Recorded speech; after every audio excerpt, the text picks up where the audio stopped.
My sister-in-law's friend crashed our anniversary, flirted with my husband, and crossed the line. But the real drama started after the party. It was a wonderful occasion for my husband and me, our 10th wedding anniversary. We had arranged a small event at our home with close relatives and friends, and we were both looking forward to celebrating. However, things took a bizarre turn when my sister-in-law's best friend, Amanda, stepped up unexpectedly. Amanda had always been clinging to my husband, but I didn't think much of it. However, as soon as she entered our home, I realized something was wrong. She smirked at me and made a beeline for my husband, who was greeting our visitors. I tried to ignore it and enjoy the evening, but Amanda continued to find ways to get close to my husband. She laughed a little too hard at his jokes, and I noticed her flashing him smoldering looks from the corner of my eye. I began to feel worried when I overheard her asking my husband if he wanted to go outside and get some fresh air. My husband respectfully declined, but I could tell he was becoming uncomfortable with Amanda's attention. As the night progressed, she became more aggressive in her pursuit. She continued stroking his arm, attempting to persuade him to dance with her, and even offered to help him clean up after the party. I didn't like how she was acting, but I fully trusted my husband. I knew he loved me and would never do anything to jeopardize our relationship. Later that night, after the majority of our visitors had left, my husband and I were sitting on the couch, enjoying some peaceful time together. I was relaxed until Amanda appeared out of nowhere. She had a sneaky smirk on her face and made a snide comment about our marriage. My husband did not answer, and I could tell he was becoming uncomfortable. Amanda kept pushing, hoping to elicit a response from him, but he remained faithful to me and firmly stated that he was happily married and had no interest in her efforts. Amanda eventually got the word and left our house, but the damage was already done. I was saddened and perplexed by her actions, but I was thankful that my husband had remained loyal and faithful to me throughout. We discussed what had transpired and promised to always be honest and open with one another. It was a painful event, but it drew us closer together and deepened our relationship. The next day, I decided to speak with my sister-in-law about what transpired at the party. I wanted her to understand Amanda's actions, especially since she was her best friend. I approached her softly, avoiding excessive drama or broken feelings. I recounted what Amanda had done and how uncomfortable it had made both myself and my husband. My sister-in-law was stunned and apologized profusely. She had no idea her friend had acted that way, and she promised to talk to Amanda and clear things up. I could see she was serious in her regret, which made me feel a lot better knowing she was on my side. It also helped that my husband had been extremely supportive and faithful throughout the situation. After our chat, I felt like a weight had been lifted from my shoulders. I knew Amanda's actions were not my responsibility, and that my relationship with my husband was strong enough to withstand any outside interference. Amanda's antics ultimately made me appreciate my hubby even more. Even in the face of temptation, he had remained loyal and honest to me, and that was something I would always value and love. Update 1. My sister-in-law called to tell me about her talk with Amanda. She informed me she challenged a buddy about her actions at our anniversary party. Amanda was initially defensive, but finally apologized. My sister-in-law was furious with Amanda for putting me and my husband in such an uncomfortable situation. She told me that she had told Amanda that her behavior was unacceptable and that she would not allow any disrespect to her family. I could hear the rage in her words, but I valued her support and commitment. She told me that Amanda had been sufficiently reprimanded and that she would maintain her distance from me and my husband in the future. As much as I liked my sister-in-law's response, I couldn't help but feel unhappy about the overall scenario. Amanda was a lifelong friend of my sister-in-law, and I knew their relationship would never be the same. But, at the end of the day, my spouse and I were the most significant persons in each other's life. Amanda had learned her lesson the hard way. She may have generated drama at our anniversary party, but in the end, she only succeeded in deepening my link with my husband, demonstrating how devoted we were to one another. Update 2. A few weeks have gone after the event with Amanda, and things are beginning to calm down. My sister-in-law has maintained a distance from her former closest friend, and my husband and I have resumed our normal routine. But one day, I received an unexpected message from Amanda. It was an apology, but not the one I expected. "I'm sorry for what happened at your anniversary party," she had written. "But honestly, you're not much of a catch. Your husband probably settled for you because he couldn't do better. You should be grateful that I expressed an interest in him." Her statements astonished and hurt me. I couldn't believe that someone who had previously been a friend to someone so close to me could say anything so harsh and mean-spirited. I presented the message to my husband, and he was equally furious as I was. He couldn't believe Amanda would dive so low, and he was pleased he had parted ways with her. Although Amanda's message had devastated me, I couldn't help but feel sad for her. She was clearly coming from a place of uncertainty and grief, and her remarks just reflected her own internal issues. So I opted to respond in a sympathetic tone rather than one of wrath or defense. "I appreciate your apology, Amanda," I replied, "and I understand that your upbringing must have been difficult with parents who showed you no love or affection. It's no surprise that you suffer with jealousy and insecurity in your relationships." I knew my remarks would strike deep, but I couldn't help but feel relieved that I had finally gained control of the situation. "But you're wrong about one thing," I added. "My hubby did not settle for me. He selected me because he loves me just as I am, warts and all. And that is something you will never understand because you are too busy trying to bring others down in order to feel good about yourself." I pressed submit, feeling a wave of relief sweep over me. It was not the most adult response, but it felt good to defend myself and put Amanda in her place. In the end, I realized that Amanda's statements did not define me or my relationship with my husband. We were content and in love, and nothing could change that. As for Amanda, I was willing to let her go and get on with my life, surrounded by those who actually loved and supported me. Comments and reactions, NTA. I genuinely feel horrible for the OP and her hubby. They did not deserve to have their beautiful day destroyed in that way. But I am glad they handled it with grace and respect. Amanda appears to be a bit of a drama queen and attention seeker. It's unfortunate, but some people simply can't take not being the focus of attention. NTA. Amanda's behavior is completely unacceptable. She should be ashamed of herself for attempting to separate a married couple like that. It's not adorable or funny. It's simply sad. I believe OP handled the situation effectively. She did not let Amanda's conduct ruin her night, and she did not respond to her message on her level. That requires a great deal of maturity and self-control. Amanda has some significant difficulties that she needs to resolve. I'm not sure why she would do anything like this, especially to her closest friend's family. What did she expect to achieve by flirting with someone else's husband? It's simply selfish and insulting. Amanda needs to learn boundaries and respect. She can't just walk into someone's gathering unannounced and start causing problems. It's immature and demonstrates a total lack of social understanding. I believe it's amazing that OP and her husband were able to move on from this and not allow it to destroy their relationship. It demonstrates that they have a stable and healthy marriage. My wife sold the family heirloom engagement ring to buy luxury items, even though she knew how important it was to me. My soon-to-be ex-wife, Leah, 26, and I, 28, had been married for 6 months after dating for 2 years. I spoke with a lawyer a few days ago and filed for divorce because she sold the wedding ring I proposed to her with. It was a rather expensive ring with a platinum band set with diamonds, and it had been in my family for 3 generations. It was a major deal to me, and she understood I wanted to keep it in the family as an heirloom. I asked her about her lost ring last week. She casually informed me that she had sold it to fund a few luxury goods because the ring was outdated and not her style. She spent the money on fancy purses and jewelry. She acted as if it was no big issue when she told me about it. But I immediately freaked out because my mother and grandmother are still alive and would be quite unhappy if they found out. I told her she needed to return everything and buy the ring back, since it was supposed to stay in the family. She was aware of this, and I couldn't comprehend how she could have made such a big error. But she explained that it was not a mistake. She had done it on purpose. She knew I'd lose my head, so she prepared her defense.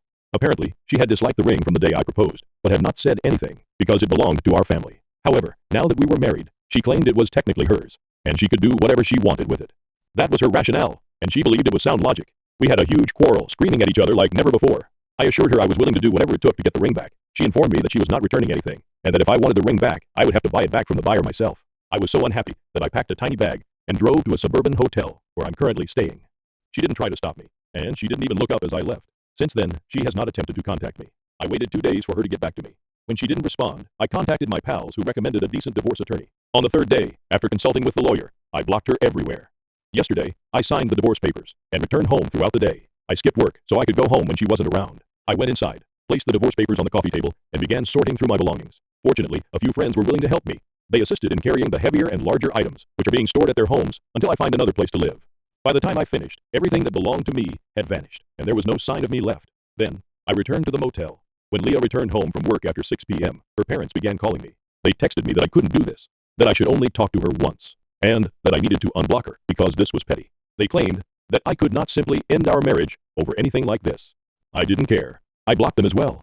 That's when she dispatched her companions after me. They started calling me unreasonable, petty, and egoistic. Then they told me that shortly after I left, Leah had contacted the jeweler she sold the ring to and was in the process of purchasing it back since she felt awful. But according to them, I hadn't even given her enough time to repair it. So they started portraying me as the evil guy. Now I think I may have overreacted, and I've been feeling strange since last evening. Am I incorrect to file for divorce since my wife sold the wedding ring that had been in my family for generations? Edit. My family has no idea what is going on right now.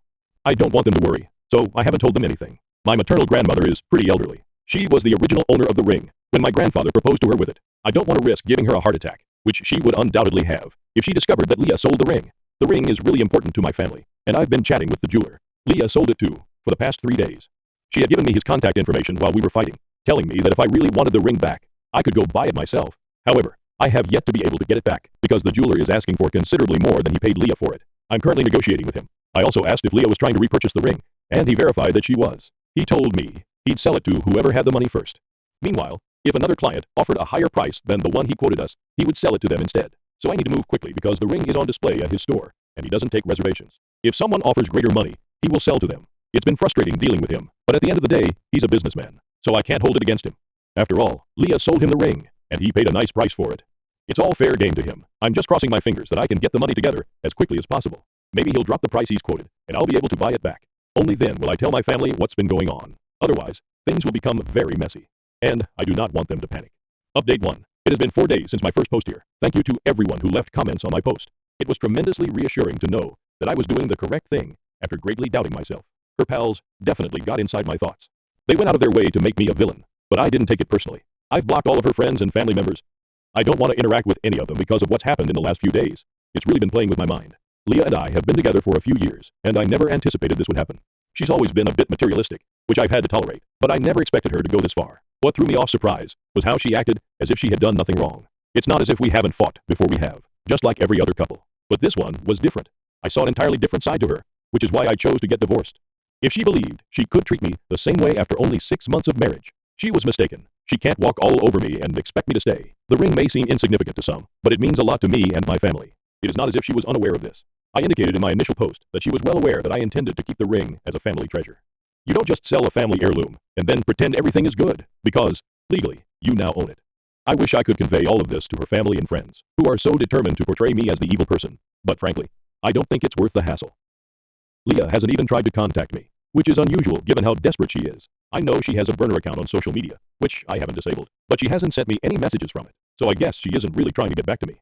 Instead, she's trying to make me feel horrible about filing for divorce. At least, that's how it appears right now. Regarding the ring, I've contacted the jeweler. He informed me that Leah had not responded to his messages in the past 2 days. Maybe she has backed off? I'm not sure what's going on with her. But I told him I was happy to buy the ring back at the price he was offering, because, at this point, I am just anxious to have it back no matter what. He agreed, and I'm going to his store tomorrow to send him a check and get my ring returned. Once I have it, I'll finally tell my family about what's been going on with me and Leah, since I believe it's time. They still have no idea, and my mother has been questioning why neither of us has been home, and why Leah has not returned her calls. I wasn't aware that Leah had also moved out. I guess she's staying with her parents or friends. It does not matter. But I guess this is finally over, because moving out of the house appears to be the final step. I anticipate to hear from her lawyer within the next several days, and then we can proceed with the divorce. I have a gut sense she will not contest it, and I sincerely hope she does not. I believe I was fair in my divorce settlement, so she shouldn't feel the need to ask for anything further. I will find out soon enough. For the time being, I'm simply hoping that everything goes well for me. I've already spent a lot of money to get the ring back. I don't want to spend another amount on a lawyer to battle a long, drawn-out divorce.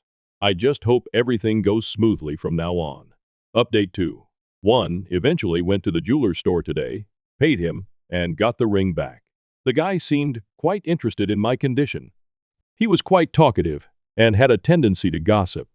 He explained to me that he had never been in a situation like this before and found it fascinating. Then he stated something that truly piqued my interest. Leah had unexpectedly blocked him. That surprised me, given that her friends had insisted she was distraught by our argument and was sincerely attempting to reclaim the ring. But I believe as soon as she saw I wasn't coming back, she gave up. It was all for show after all. She doesn't care about the ring or repairing things. All she cares about is looking like the victim. This only validates what I previously believed, so I'm not surprised.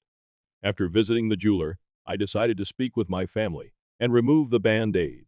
I was sick of keeping things from them, and now that I had the ring, they wouldn't have to worry about that. I drove to my mother's house, sat my parents down, called my grandmother on FaceTime, and recounted the entire issue to them. Everyone was surprised that Leah had done anything like this. She always came across as a nice person, and no one anticipated her to pull off something like this. My grandmother was relieved that I was able to reclaim the ring, but she also remarked something that resonated with me. It wasn't right that I had to purchase my own ring back. She suggested that during the divorce, I make Leah pay for it. I told her I will think about it, but I know it won't happen.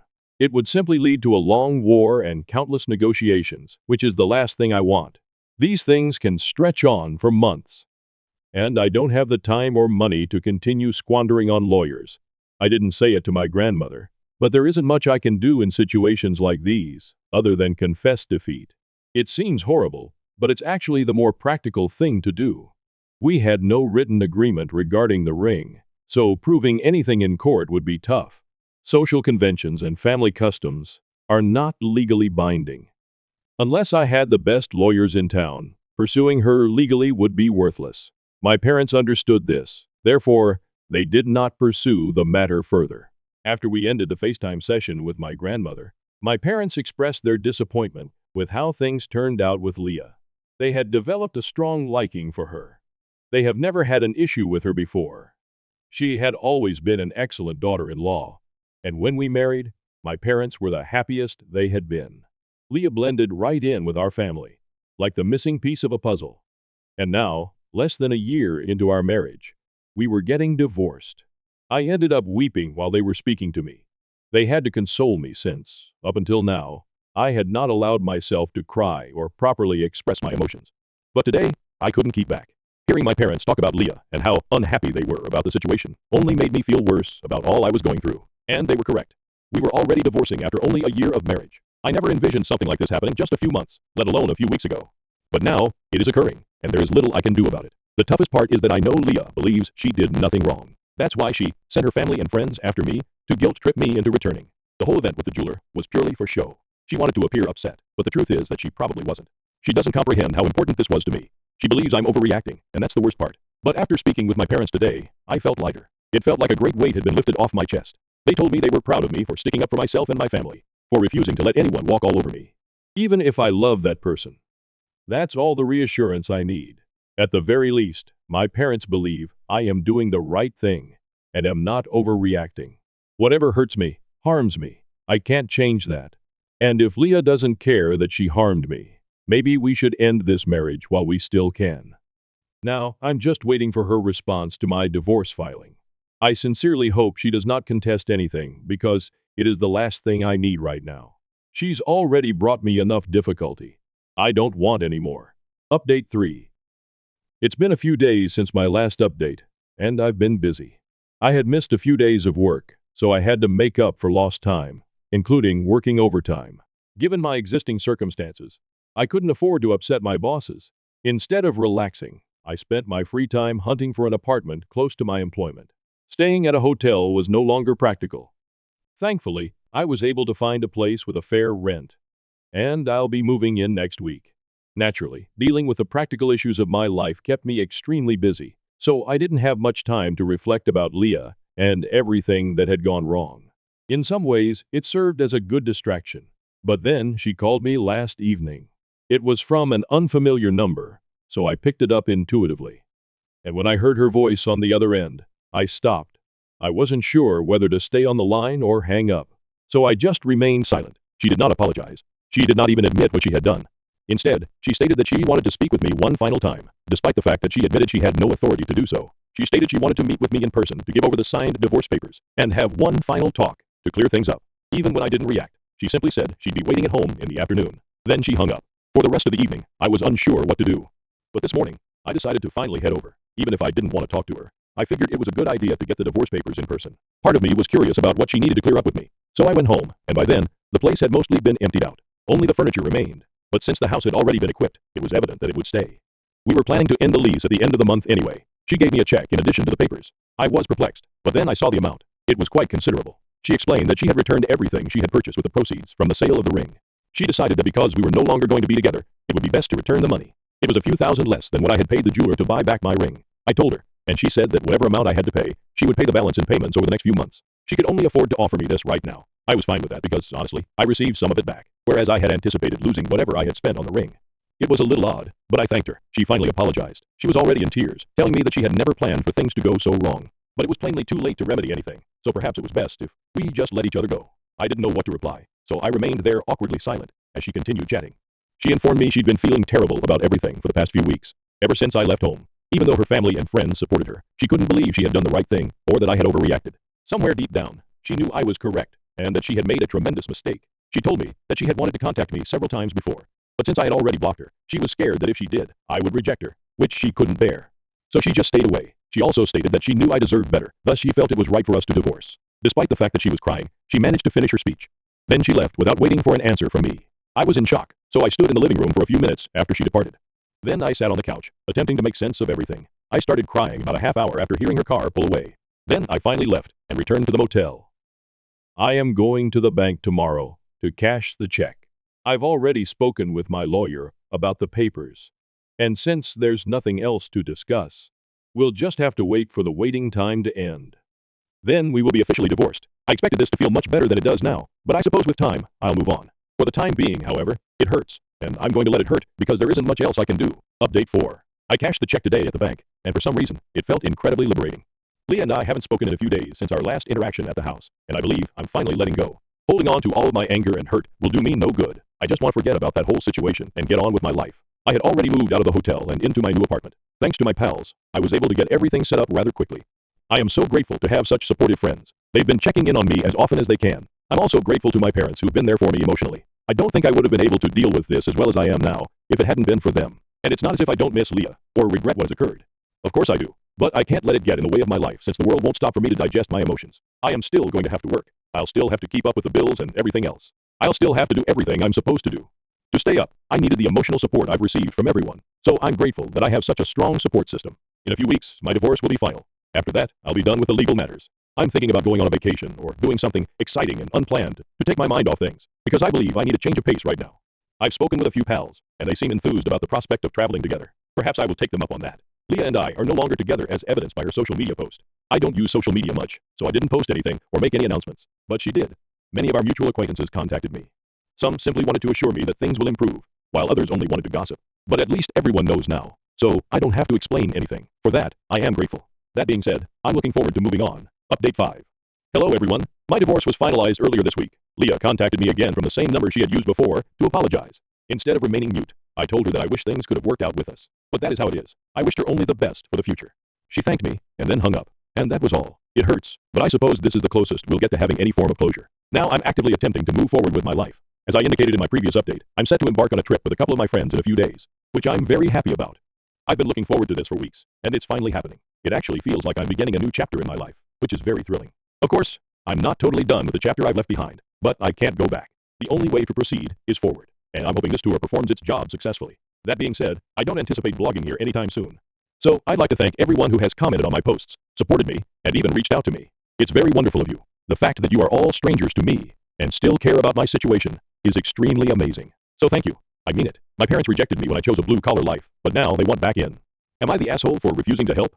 Growing up in a wealthy Chicago suburb, with a father who is a well-known professor at Northwestern University, and a mother who is the stereotypical wife, Y, 35F, have always been the challenging twin. Early on, I discovered that I was supposed to take a very certain route. The ideal daughter, my 35-foot twin sister, accepted everything our parents desired. She epitomizes all of our parents' dreams, married a wealthy lawyer, and lives in a lovely home in Lincoln Park.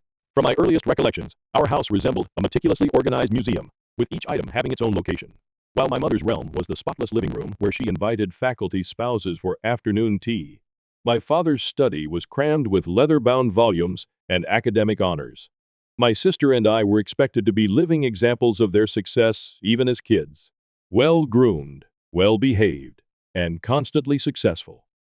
Early on, the difference between us became apparent. My sister was very good in charm school and piano recitals, but I liked to lose myself in science fiction books and watch motorcycle races on TV in secret.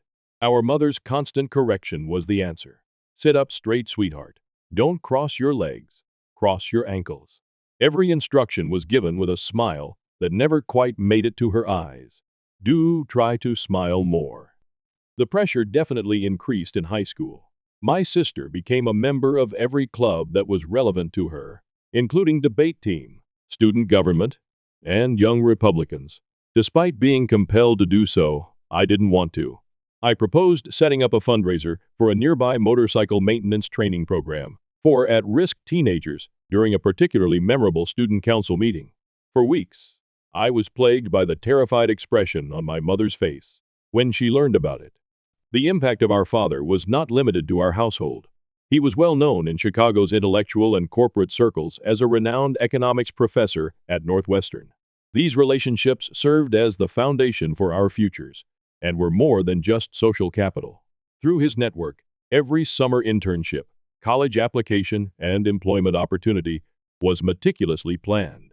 I can still clearly recall the day he declared that he had gotten me accepted into Northwestern's economics program. I was shoving the remnants of my mother's expertly presented roast beef around in our formal dining room. He said, "It's all arranged," without raising his gaze from his wineglass. "Professor Richardson owes me a favor. You'll start in the fall." From the other side of the table, my sister, who was already in her second year of business administration, smiled. I could feel the walls closing in, yet I was at a loss for words. My life has always gone like that. I follow the meticulously prepared tracks, even if my inner voice begs for a different course. Because it's what responsible young ladies do. I earned my MBA. I choose to work in corporate strategy at one of the best companies in Chicago because it's a fantastic opportunity. My entire career has been a masterclass in following expectations rather than pursuing my own desires. My everyday schedule is the ideal representation of the life I should aspire to. My wake-up time is 05:30 am. My mother picked my high-rise apartment on Michigan Avenue since it's a popular place for young, successful professionals to dwell. During required shopping trips with my mother and sister, I wore designer suits that were more expensive than other people's monthly rent. My mother constantly adds, "Appearance is everything in the business world, dear," suggesting a more conservative heel height or changing my collar. People who are living examples of what my parents want me to be are all around me at work. On most days, I hardly notice the breathtaking view of Lake Michigan from my 47th floor corner office. Rather, I meet with people who seem to actually care about quarterly estimates and shareholder value for hours on end to discuss market strategies and profit margins. With a passion I can't seem to summon, they enthuse about their vacation houses in Lake Forest, their children's private schools, and their memberships in country clubs. In an effort to keep us close, our mother insists that my sister come to lunch with me every Wednesday. Perfectly groomed and typically fresh from a board meeting at one of her numerous charitable organizations, she comes at precisely 12:30. She tells me about her picture-perfect life over expensive salads at the trendy restaurant below, including her husband's recent high-profile case, their plans to buy a second house in Aspen, and the prestigious daycare where their child is already on the wait list. She gently wiped her lips with a handkerchief last week and advised me, "You should join the junior league. Mother thinks it would be good for your social connections.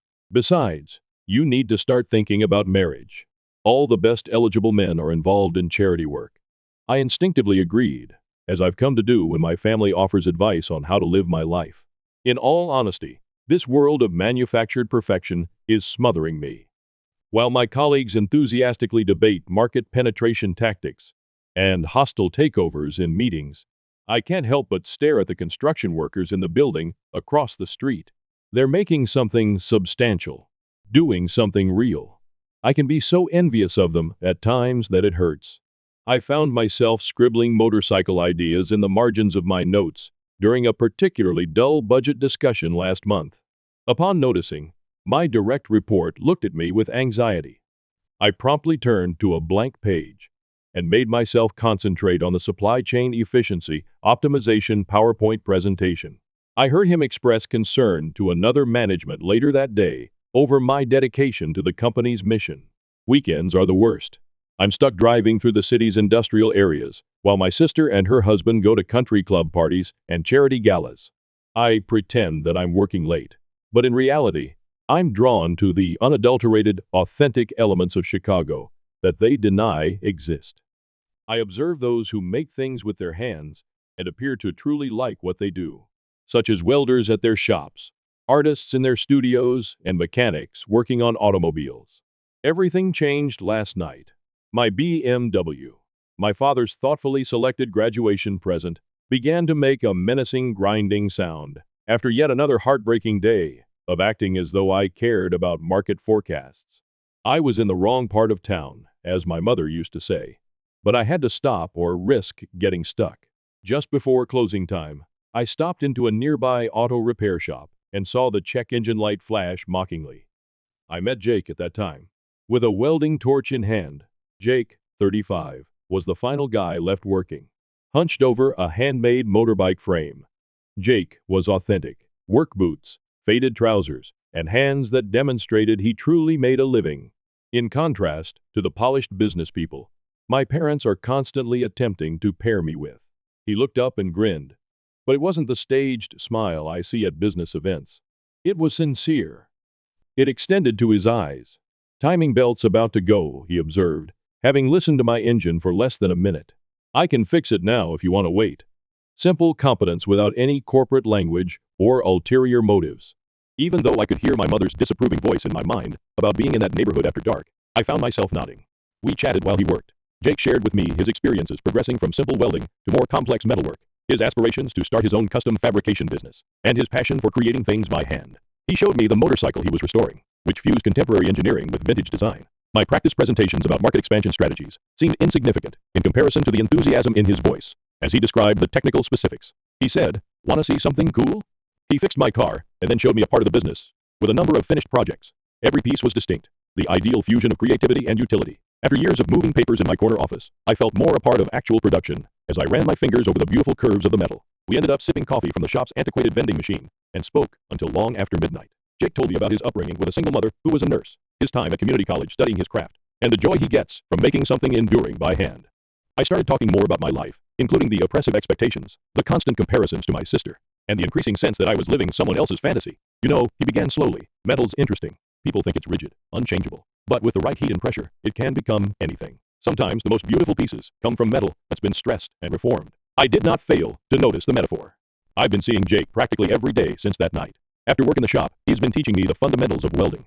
The process itself is immensely fulfilling. The concentration needed, the observable outcomes, the way two disparate parts are permanently fused together. In contrast, nothing feels real in the fleeting realm of business strategy. Jake took me on my first motorbike ride around Lake Michigan last weekend. There were no conference calls, shareholder expectations, or family pressures, just the wind, the road, and the sensation of being fully alive. The freedom was exhilarating. In Wisconsin, we made a stop at a tiny diner, the kind of establishment my mother would never enter. It was the best coffee I've ever had at any of Chicago's best eateries. Jake is taking me to meet his mother tomorrow. Despite being retired, she continues to volunteer at the nearby hospital. Instead of the required awe I give my parents at Sunday dinners, he speaks about her with such sincere love and respect. I've never been more anxious before a corporate presentation than I am now. What's coming, I know. My folks will need to hear about Jake soon. My mother will weep. My father will threaten to cut me off, and my sister will be appalled. However, I'm prepared to make my own decisions for the first time in my life. I feel like I'm finally becoming into the person I was destined to be, not the person my parents wanted me to be. When Jake smiles at me, perhaps having the guts to live genuinely is what true success looks like, rather than having a prominent location or corner office. I feel more alive than ever. Yet, I'm also scared. First update. 3 months have passed since my previous post, and a lot has changed. When I eventually told my parents about Jake, it was a complete disaster, worse than I could have imagined. I decided to tell them during our Sunday meal, which was required. My father's face went a shade of crimson I had never seen before when I revealed that Jake was a welder. My mother let her sterling silver fork fall to the exquisite china, clattering. Like a gunshot, the boom reverberated across our suddenly quiet dining room. My father spat the phrase, a welder, as if it were toxic. After everything we've invested in you, after all the connections I've built. For about 20 minutes, he launched into a tirade about family reputation and social status. My mother would alternate between giving me looks of complete betrayal and wiping her eyes with an embroidered handkerchief. At first, my sister, who was there with her lawyer husband, genuinely chuckled, assuming it was a joke. Her face took on an expression of sheer fear. As she realized I was genuine, she growled from the other side of the table. You can't be serious. What about Richard from the golf club?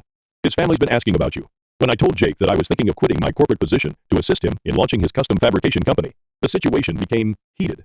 My father got to his feet so suddenly that his chair toppled over. You are no longer welcome in this family if you pursue this absurd fantasy, he said, his voice shaking with anger. The peace that swept over me at hearing it was unexpected, but I had anticipated the threat. My sister's expensive outfit, my mother's exquisitely placed flowers, the oil paintings, and the crystal chandelier in the formal dining room, all seemed to me to be of no use anymore. I said, then I guess this is goodbye, and got to my feet. Despite my mother's theatrical gasp, I kept gathering my belongings. My sister followed me into the foyer. As I made my way to the door, she cautioned, you're making a huge mistake. You're throwing away everything we were raised to be. No, I said, getting stronger every step of the way. I'm finally becoming who I really am. There have been many developments over the last 3 months. To the surprise of my coworkers, I left my corporate job. An emergency board meeting was called in response to my resignation letter, and my former employer continues to send me letters every week urging me to come back. Jake and I have been working tirelessly to launch our own company. In an industrial neighborhood, we discovered the ideal location. Although it needs some maintenance, there is a lot of potential, and the rent is fair. My commercial experience is proven surprisingly helpful in establishing up our organization, and Jake's underwater welding talent has already drawn several significant clients. Jake's mother has provided the most surprising assistance, warm, accepting, and truly interested in who I am, rather than what she believes I should be. She is everything my mother is not. She arrived with homemade sandwiches and old trousers to assist us with painting the office area of our new store. I had never felt more at home in my parents' estate than I did when she embraced me, splattered with paint. Through her husband's legal practice, my sister issued me a formal letter last week, requesting that I change my ways and rejoin the family. She reminded us of our family's reputation in Chicago society, and provided a comprehensive list of available corporate jobs and eligible bachelors. I lit the new wood stove at our workshop using the letter. Finding a community I was unaware of has been the most unexpected development. We have been greeted warmly by our neighbors in the industrial area. We get coffee in the mornings from the car repair shop next door, and the local artists collective has already commissioned a number of custom metal works for their next show. Next month, Jake and I will tie the knot. There won't be a country club reception, a beautiful gown, or the society wedding my parents have been planning for me since I was born. In the workshop, surrounded by the things we've created together, and the individuals who genuinely support us, we're holding a modest ceremony instead. The invitation was sent back unopened by my parents. Another legal letter from my sister threatened to declare me mentally incompetent. However, I can tell I've made the correct decision when I watch Jake work, witness his commitment to his trade, and experience the joy of creating something tangible. I saw my reflection on a polished metal piece this morning while assisting Jake with a challenging welding project. I felt more attractive and more like myself than ever before, even though I hardly recognized myself. Even if my family no longer approves of me, I've gained authenticity, which is far more valuable. In my new life, every burn from hot metal, every callus on my hands, and every late night business brainstorming session are all medals of glory. Second update. After 6 months of marriage, Jake and I have experienced some unexpected changes in our lives. The most exciting news is that Jake's underwater welding certification has opened up contracts we never thought were feasible, due in large part to Jake's specialist abilities being in great demand for marine infrastructure projects. Our tiny business has grown quicker than we could have imagined. We secured a significant underwater repair contract with the Chicago Port Authority last month. I recognize the irony. The same blue-collar jobs that my parents mocked now generate more money each year than my previous corporate job did. With more specialized tasks, our custom fabrication business is flourishing, and Jake's salary has risen to $150. Oh. However, success has presented unforeseen difficulties. Surprisingly, word of our expanding company made its way to my former corporate circles in Chicago's industrial area. My old coworkers have begun contacting me, some with sincere congrats, others with barely concealed interest in our small business. My former boss called last week to propose a consultancy arrangement. I declined courteously. Our appearance in a local business publication was the biggest step forward. The article highlighted our special blend of technical know-how and business savvy, with a focus on successful career transitions. For the first time in months, my sister texted me the morning it was released. The article was read by me. "Congratulations, I guess," she wrote. "Jake's mother is no longer only his mother-in-law. I've always hoped I had a parent like her. She frequently stops by the shop with handmade food and a sincere interest in what we do. She recently assisted us in setting up a training program for aspiring welders, a cause close to her heart after witnessing the transformative power of welding on her son's life. Our workshop has developed into a gathering place for the neighborhood. In addition to hiring 3 local apprentice welders, we have begun providing weekend workshops for those with an interest in metalworking. We have worked with a number of local artists on public art projects, and the owner of the car repair company next door sends his younger mechanics to learn from Jake. The work's physical demands have altered me in unexpected ways. Work clothes that are useful have taken the place of my luxury suits, which are still hanging unworn at the back of our wardrobe. I have developed muscles I never knew existed, and my hands are now calloused. There are more than just physical improvements, though. I now carry myself with a confidence that comes from doing something real, rather than merely promoting papers. An unusual encounter occurred last week. At our workshop, I was overseeing a delivery when a beautiful Mercedes arrived. My sister's husband came out, looking totally out of place in his fitted suit. His legal firm wants to hire us to do some underwater inspections on their marina properties. Therefore, he would bring a business proposal. It was an uncomfortable but illuminating conversation. He acknowledged that everyone was surprised by our achievement. He hesitated before departing, saying, "Your sister follows your business in the news, but your father still won't talk about it. You seem different," he said to her. "Happier?" My mother would be horrified by the rhythm that has been established in our home life. We decided to put practicality ahead of elegance and purchased a modest home in a developing neighborhood. Our furniture is a combination of items we welded ourselves and old treasures. Although the garden isn't as well kept as my parents' estate, it is thriving with herbs and vegetables that we utilize on a daily basis. The wedding pictures, which were taken by a local artist who captured the genuine moments, arrived lately rather than by a society photographer. One shows Jake and I in safety gear, totally focused on the task at hand, as he teaches me how to weld an ornamental arch for the ceremony. Another depicts us dancing in the workshop with our chosen family and our creations. As I look at them, I see that we have created something that, in spite of their wealth, my parents never had: true happiness. We've begun discussing starting a family, which raises more questions. I consider the principles we wish to impart: the value of creating, pursuing your own path, and gauging success based on fulfillment rather than prestige. My own parents have no idea that they could ever have grandkids, and Jake's mother breaks down whenever we bring up the subject. I found out yesterday that our workshop had received an invitation to my sister's forthcoming charity event. The note in the envelope wasn't what I expected, but it was, addressed in her well-known handwriting. "I miss you," she sent. I haven't replied yet, but I said, maybe we could talk. A part of me understands that I can never return to my former self, but another part of me wants to make amends. Our most recent endeavor is a massive public artwork for the city that consists of several metal sculptures that symbolize change. I consider how much we've changed together as I watch Jake work on it, transforming metal into flowing shapes that seem to defy their material nature. Me from a corporate puppet to someone who, at last, feels real. And him from a talented carpenter to a prosperous business owner. The silent moment when we all shut up the workshop is the highlight of the day. Looking at what we've created, both the actual company and our life together, makes me feel accomplished in a way that no corporate success ever did. Even though my hands are rough today and my clothes smell like metal and honest labor, my heart is fuller than it was in my past existence. Life tends to come full circle.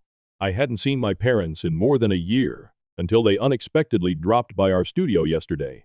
They appeared smaller in some way. Northwestern's scandal had cost them dearly.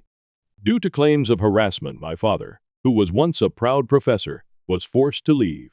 The very thing they valued above all else, their social standing, had fallen apart. My mother's fancy shoes were totally out of place on the store floor, and they stood clumsily in our workspace. Their superbly designed clothing stood out sharply against the background of our welding tools and ongoing projects. First to speak, my father's voice lacked the authority it usually possessed.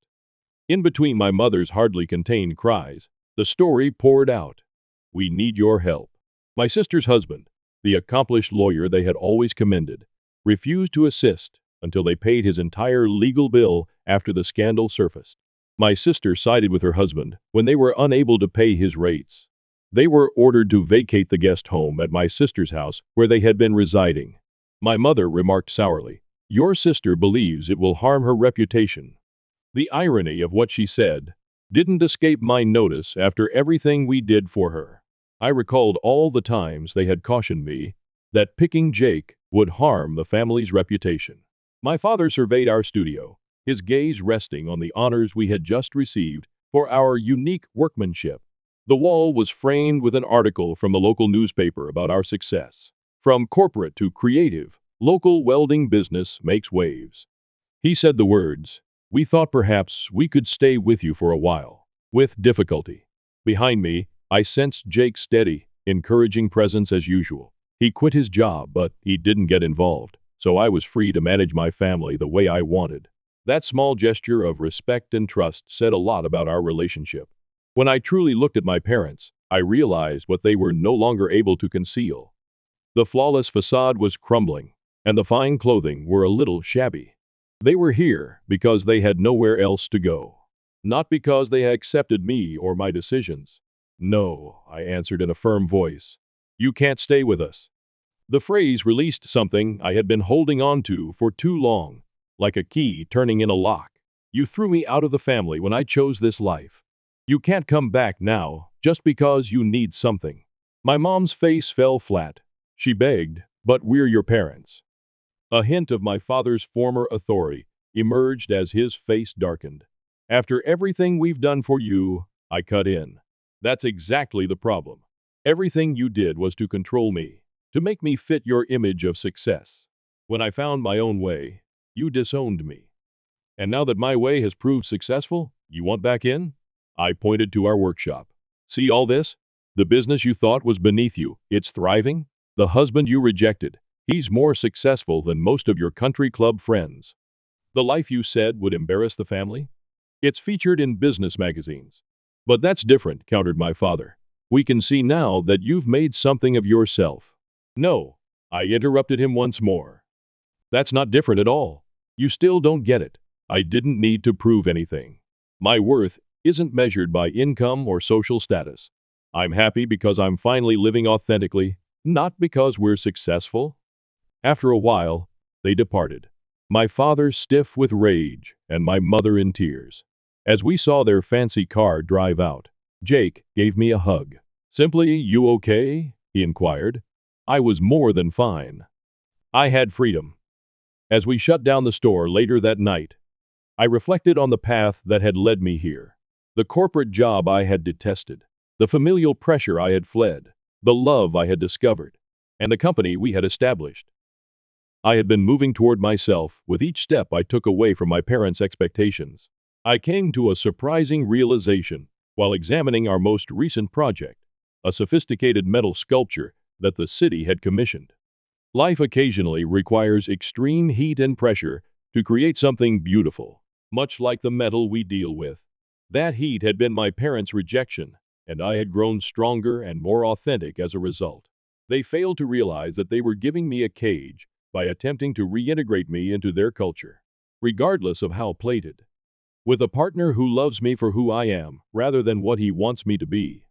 My home is now here, surrounded by steel and sparkles. I appreciate the Reddit community's support during this trip. Your advice and support kept me going when I was having self-doubt.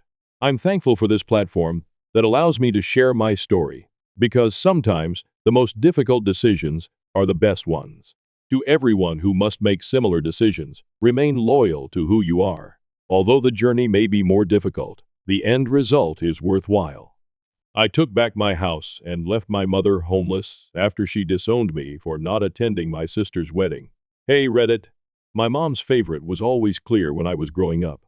My younger sister, Rachel, 37F, and I, 42F, are the children of my mother, Karen, 62F. It seemed as though I had vanished from the world the instant Rachel was born.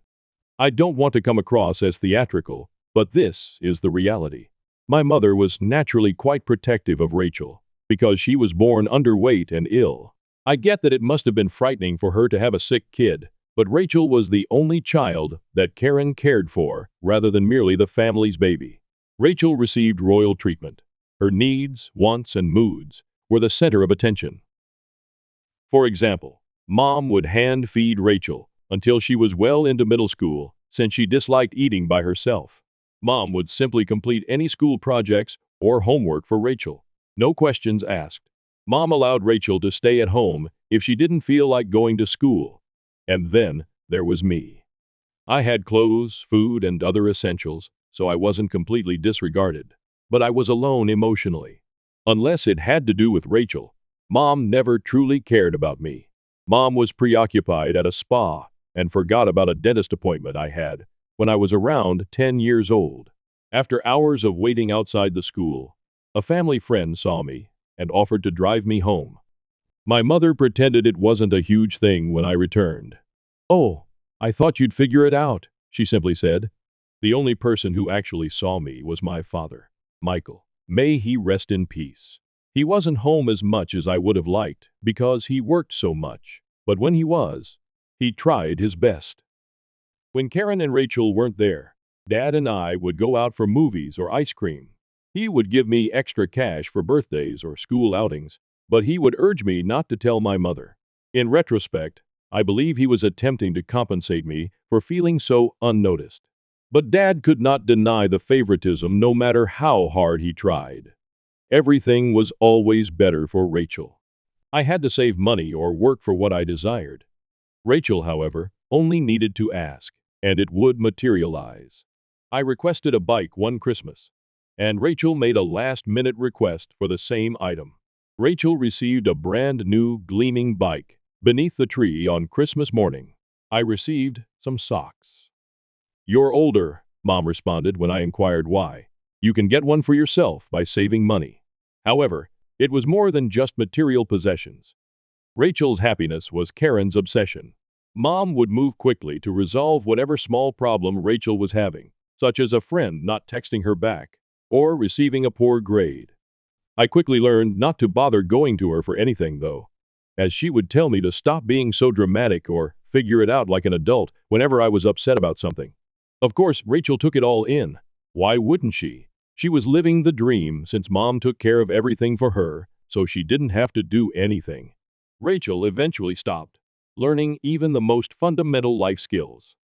She was incapable of managing her own schedule, cooking, or even cleaning. Rachel was totally reliant on her mother, since she protected her from everything. I didn't know how toxic the dynamic was until high school. Mom would complete Rachel's schoolwork after she would sob to her about how difficult her lessons were. Mom pleaded with the principal to have Rachel's grades modified after she failed high school, accusing the teachers of failing to recognize her unique needs. Naturally, it didn't succeed, but it demonstrated the lengths Karen will go to in order to shield Rachel from responsibility of any kind. However, I was supposed to be self-sufficient. I had to work things out on my own if I had trouble in school. I had to use the money I earned from babysitting if I wanted to participate in extracurricular activities. And Karen would tell me, "You're the older sister. You need to set an example." If I ever ventured to voice my displeasure, I was eager to be out of high school by the time I graduated. I never looked back after enrolling at a college in a different city. I never made a better choice than to move away. I was able to breathe for the first time. I didn't have to compete for Karen's attention or continually compare myself to Rachel. I might simply be myself. Rachel, meanwhile, remained at home and didn't leave until she was 26 years old and married. Karen continued to be involved in her life even at that point, phoning her 5 times a day to inquire about topics like, "What did you eat?" or "How is your hubby doing?" She even unexpectedly came up to bring Rachel groceries or clean her house, even though Rachel and her husband were more than capable of handling those tasks on their own. For my part, I was going about my life. I obtained a job after graduating from college and began constructing my future. Dad kept in touch with me by giving me frequent phone calls and coming to see me when he could. Not so much Karen. She would occasionally comment on my Facebook posts or send me a birthday text, but that was about it. I honestly didn't give a damn. Her unrelenting criticism and partiality no longer burdened me, and I was joyful. In hindsight, I believe Karen's fixation on Rachel stemmed from a desire for control. She never allowed Rachel to grow up because she wanted her to always be in need of her. I had to fend for myself after being thrown out of the nest early. Although it was painful at the time, I now consider it a blessing. While Rachel became totally dependent on Karen, I learned to stand on my own 2 feet. The dynamic remained the same, even after I left. Karen was Rachel's facilitator. I was the forgotten child, and Rachel was the golden child. Some things never change, which is humorous. Not funny, but funny in a depressing manner. But everything did 11 years ago. At first, Dad's frequent coughing didn't seem like a huge concern. He blamed it on a recalcitrant cold or allergies. However, he didn't get better as the weeks stretched into months. He actually grew worse. He was usually exhausted, breathless, and simply not himself. Nevertheless, he continued to labor because he was a selfless, industrious man who always put the needs of others before his own. Karen didn't appear to notice at all. She was too preoccupied with her daily schedule of yoga sessions, spa visits, and whatever else occupied her time. After her first marriage ended, Rachel was back at home by that point. She didn't appear to be really worried about Dad's health, and she wasn't working either. They seemed unwilling to face the inconvenience of admitting that something was amiss. I was trying to keep some distance from all the family dysfunction while establishing my career in a distant place. During our frequent phone conversations, I could sense that something wasn't right. He sounded more worn out and weaker. He dismissed my question about whether he had seen a doctor, claiming to be all right. I knew he wasn't, though. When he eventually went to the hospital, following an especially severe coughing spell, things reached a breaking point. A serious lung infection was the diagnosis. When I learned, I immediately dropped everything and ran home. I was appalled when I arrived. Dad was laying in bed by himself, looking so weak and ill. Rachel and Karen, they were out getting manicures. Karen pretended to be shocked to see me when they returned. She even attempted to give me a hug, but I refused. When I questioned her why she wasn't with Dad, she said that she had errands to run. Both had recently had their nails done and were carrying shopping bags, so it was clear they had just left the spa. I spent as much time as I could with Dad when he was admitted to the hospital. Every now and then, Karen would stop by, but only for a few minutes. Rachel? She said it was too hard for her to see him in that state, and she hardly turned there at all. I was balancing everything at the same time, including communicating with doctors, controlling his medicine, and attempting to make him comfortable. On most nights, I even slept in a chair by his bed. It was frustrating that Karen didn't participate. It's not like she was too busy to be there because she didn't work. However, she pretended that going to the hospital was a huge hassle. The day she stated, "He's in good hands with the nurses," will always stick in my memory. Should I just sit there, or what? Yes, Karen. Supporting your husband is exactly what you're meant to do. Dad was released from the hospital after a week. We hired a nurse to assist at home because he still required round-the-clock care. Karen was expected to take charge and assume greater responsibilities, yet she continued to be untrustworthy. She would leave for hours to run errands, only to return with shopping bags, or she would fail to give him his medications on time. On one occasion, she chose to stop at the salon before picking up an oxygen tank for him. I had already made arrangements for someone else to deliver it. By the time she arrived home, Rachel wasn't any better. She said she avoided Dad completely because she couldn't bear to see him in such a vulnerable state. She spent much of her time in her room watching TV or browsing on her phone. She even went on vacation with her friends during one of Dad's worst bouts, leaving me to manage everything by myself. In the end, I resigned my job to care for Dad full time. To be honest, I didn't want to leave him alone with Karen or Rachel, and I didn't trust them to do it. He was worthy of better. In order to keep him from feeling lonely, I prepared his meals, assisted him with his physical therapy, and made sure he had company. I loved him, so even though it was exhausting, I would do it all over again if I had to. As Dad's health deteriorated, Karen did make an attempt to work harder, but it was too late. She would sit next to him, but she would be glued to her phone, either talking to Rachel or posting on social media. It seemed as though she was unable to fully focus on him. Rachel only arrived after being coerced by Karen, and even then, she would excuse herself and depart after a short while. A few months later, Dad died. The nurse, I, and a few of his friends who had come to bid him farewell were all around him. Rachel and Karen, they weren't present. Rachel was out with friends, and Karen had gone to some sort of wellness retreat. When it became apparent that Dad was running low on time, I contacted both of them, but they did not answer. The funeral went by quickly. I was tired and heartbroken, but I still had to put up with the bullshit from Rachel and Karen. As though she hadn't been ignoring all the warning signals for months, Karen talked to her friends about how unexpected Dad's death was for the majority of the funeral. Rachel made a huge show of crying, but it felt so forced. She hadn't given a damn when it counted. Dad's attorney called me a few weeks after the funeral to discuss his will. I was hoping for a tiny inheritance or a memento, but nothing more. However, I was taken aback when I met with the attorney. Dad had bequeathed the house, his savings, and his assets to me. Rachel and Karen received nothing. Given how little his wife and youngest daughter cared for him, I could only imagine how much anguish Dad must have been going through in his last months. He expressed his appreciation for everything I'd done for him by leaving everything to me. It caused a firestorm, though. When Karen and Rachel learned, they were furious. In fact, Rachel yelled at the attorney, stating that she could never be subjected to this treatment by her father. Karen called and insisted that I give them a piece of the inheritance. I declined. For the sake of my sanity, I disconnected from Rachel and Karen. Their sense of entitlement was draining. I eventually met my husband, after relocating to the city where I was employed, and concentrating on starting again. We relocated abroad for his work, got married, and had a baby. To be honest, I didn't feel the need to tell Karen or Rachel about it, because it was a new beginning.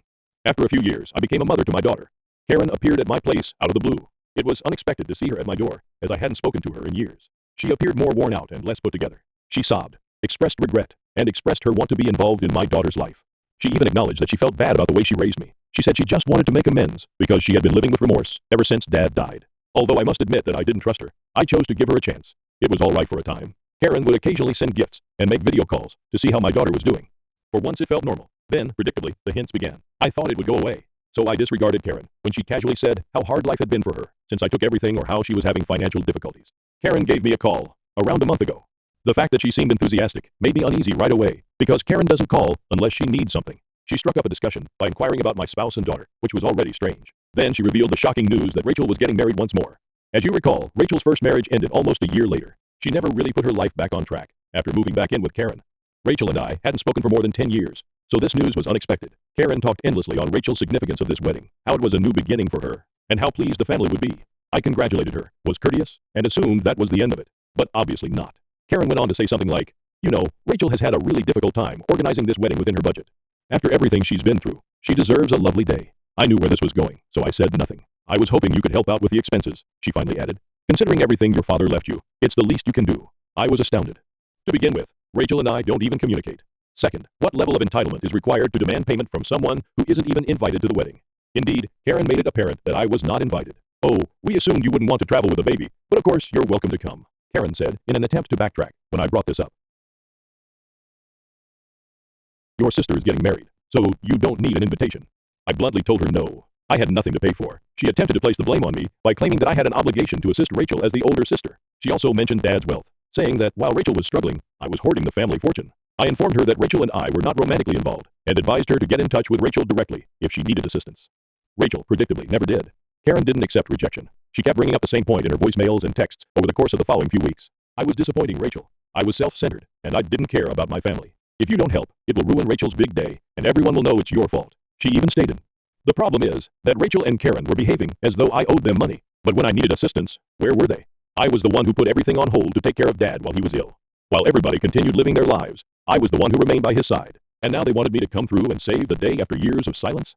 Not at all. Karen made matters worse by asserting that Rachel had already reserved the space and paid deposits for musicians, caterers, and decorations. If they couldn't afford it, how did they plan all of this? I asked her.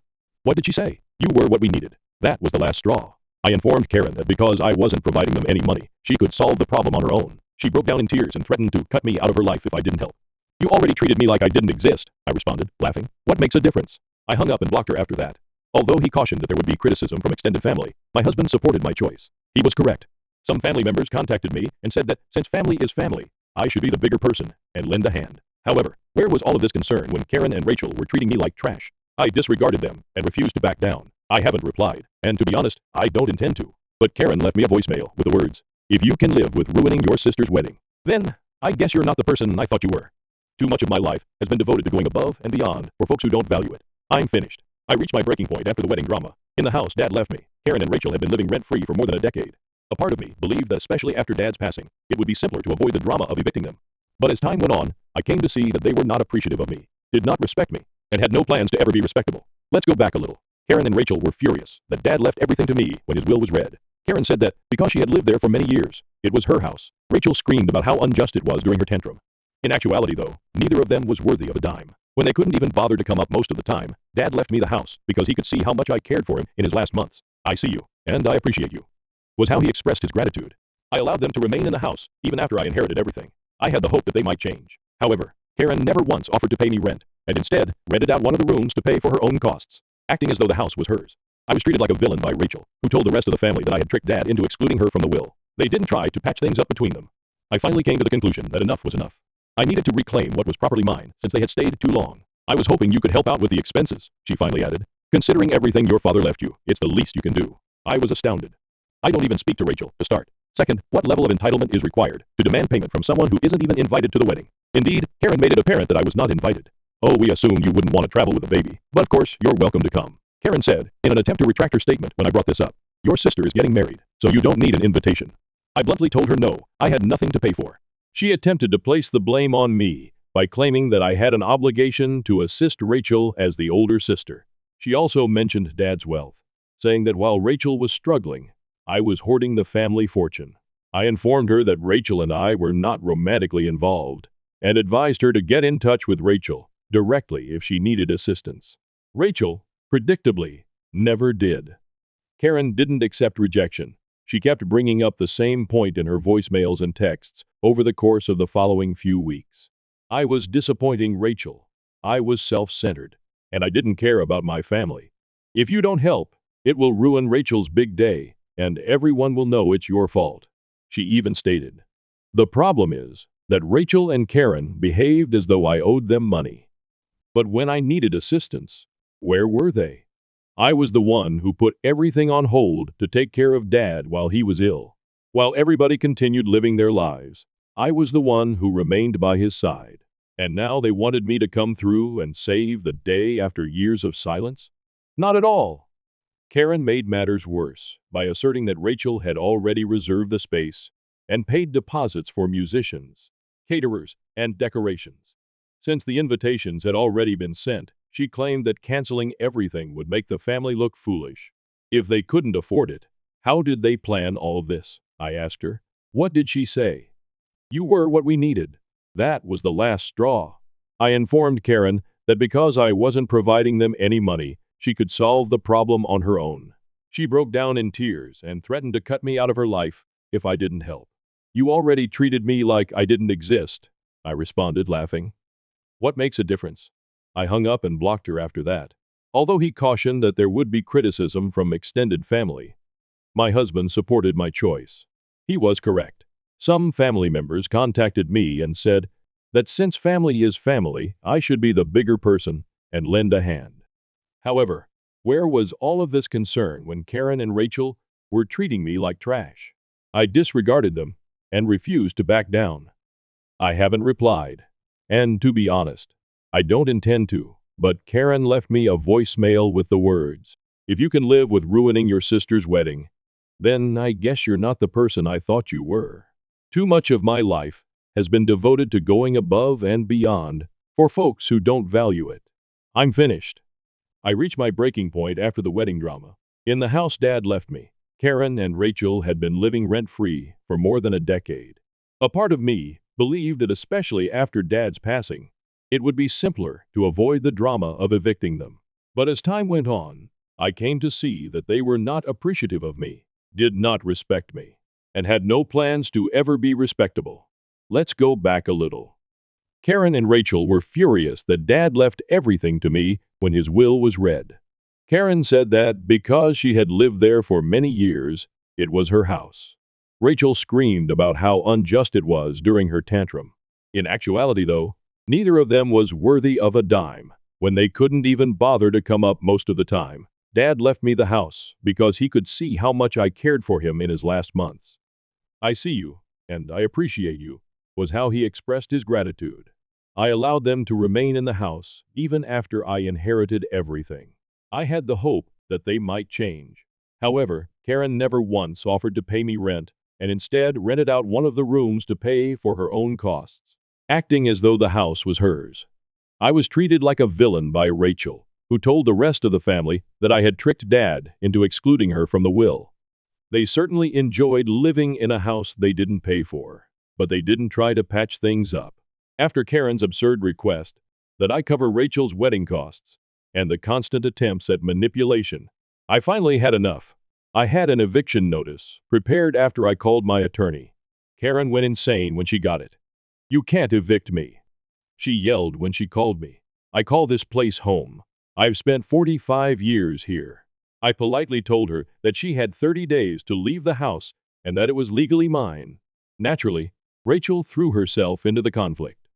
She accused me of being greedy and callous, calling me every possible insult in the book. "I just cared about Dad to get the inheritance," she said. It was absurd. I'm the terrible guy, even though she was the one who hardly ever saw Dad while he was dying. Karen did everything she could to get me to reconsider. She pretended to be tough at first, adding, "I dare you to kick me out." She then softened, saying that the house was all she had left and that she was too old to start again. "I'm not going anywhere." As if it wasn't the place I should have been collecting rent on for years, she even sobbed about how she had been renting out a room to make ends meet. It didn't work. Her attempt to guilt-trip me by asking, "What would your dad think if he saw you throwing your mother out on the street?" was the last straw. "Dad left me the house for a reason," I explained to her. "Perhaps he would still be alive if you had given him even half the attention you gave to spa sessions." I realized that was harsh, but I had had enough of sugarcoating things. Karen had to deal with the repercussions of her decisions. The eviction wasn't warmly received by Rachel either. She made a huge deal out of telling Karen to temporarily move in with her. She boasted to every one of her relatives over the phone that she was supporting Karen and that she didn't require anything from me. She seemed to want a round of applause for performing the absolute minimum, and it was all very performative. On the 26th day of the 30-day notice period, Karen left. I didn't even make an effort to appear. To oversee the transition, I engaged a property manager. I had the house refurbished and cleaned after it was vacant. I made the trusting decision to rent it to the brother of a family friend. Knowing that the house would eventually be occupied by individuals who valued it was a pleasant feeling. In the meantime, because I wouldn't pay, Rachel's elaborate wedding plans fell through. She was forced to move from an elegant lakefront location to a municipal hall. It seems that this embarrassed a number of people in their social circle, and Rachel's fiancé wasn't pleased either. He didn't even want a large wedding, it turns out. Shortly after Karen moved in with Rachel, I began to hear rumors of trouble in paradise because Rachel had assured him she would find a way to pay for it, which was obviously code for "my sister will pay." Having his mother-in-law as a frequent visitor to the residence did not sit well with Rachel's husband. As usual, Karen felt compelled to interfere in their lives. She would make fun of Rachel's cooking, or remark on how Rachel's husband managed the house, and overall be a pain in the neck. Some family members have attempted to use guilt-tripping to get me to forgive Rachel and Karen. They insist that I should have allowed Karen to remain in the house, and that I have gone too far. But to be honest, I don't give a damn. I don't care about these people's thoughts anymore because they remained silent when I was being tormented. Let's go on to the final update now. I believe that I would finally be at peace after Karen moved in with Rachel. I cut off most of the toxic relatives who tried to guilt-trip me into forgiving Karen and Rachel, rented out the house, and concentrated on my family. I must admit that I was relieved when I didn't hear from them for a time. Naturally, though, that didn't last. I received a contact from a mutual relative inquiring whether I had heard anything about Karen and Rachel's situation around 2 months after whether I had heard anything about Karen and Rachel's situation around 2 months after the eviction. I hadn't, and I wasn't sure I cared. to be honest. But I had to ask since I was so curious.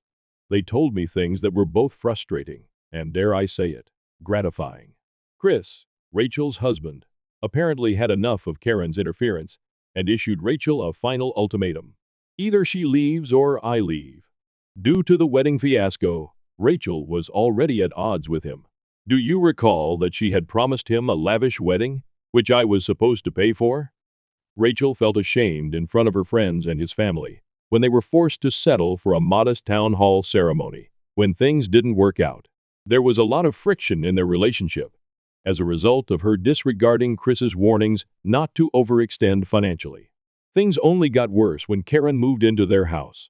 Chris's cuisine, his parenting skills, they have a toddler, and even his communication with Rachel were all criticized by Karen. Ironically, given her own financial mess, she would advise them on how to handle their money. For a while, Chris tried to put up with it, but after one very heated argument in which Karen accused him of not being man enough to care for his family, he told Rachel that it was either him or Karen. Rachel pleaded with him to change his mind, but he refused. The worst part is that Karen didn't go out in silence. She lost it when Rachel informed her of Chris's ultimatum. She also threatened to remove Rachel from her will, which was a pointless threat, given that Karen had nothing to leave behind, and accused Rachel of abandoning her like everyone else.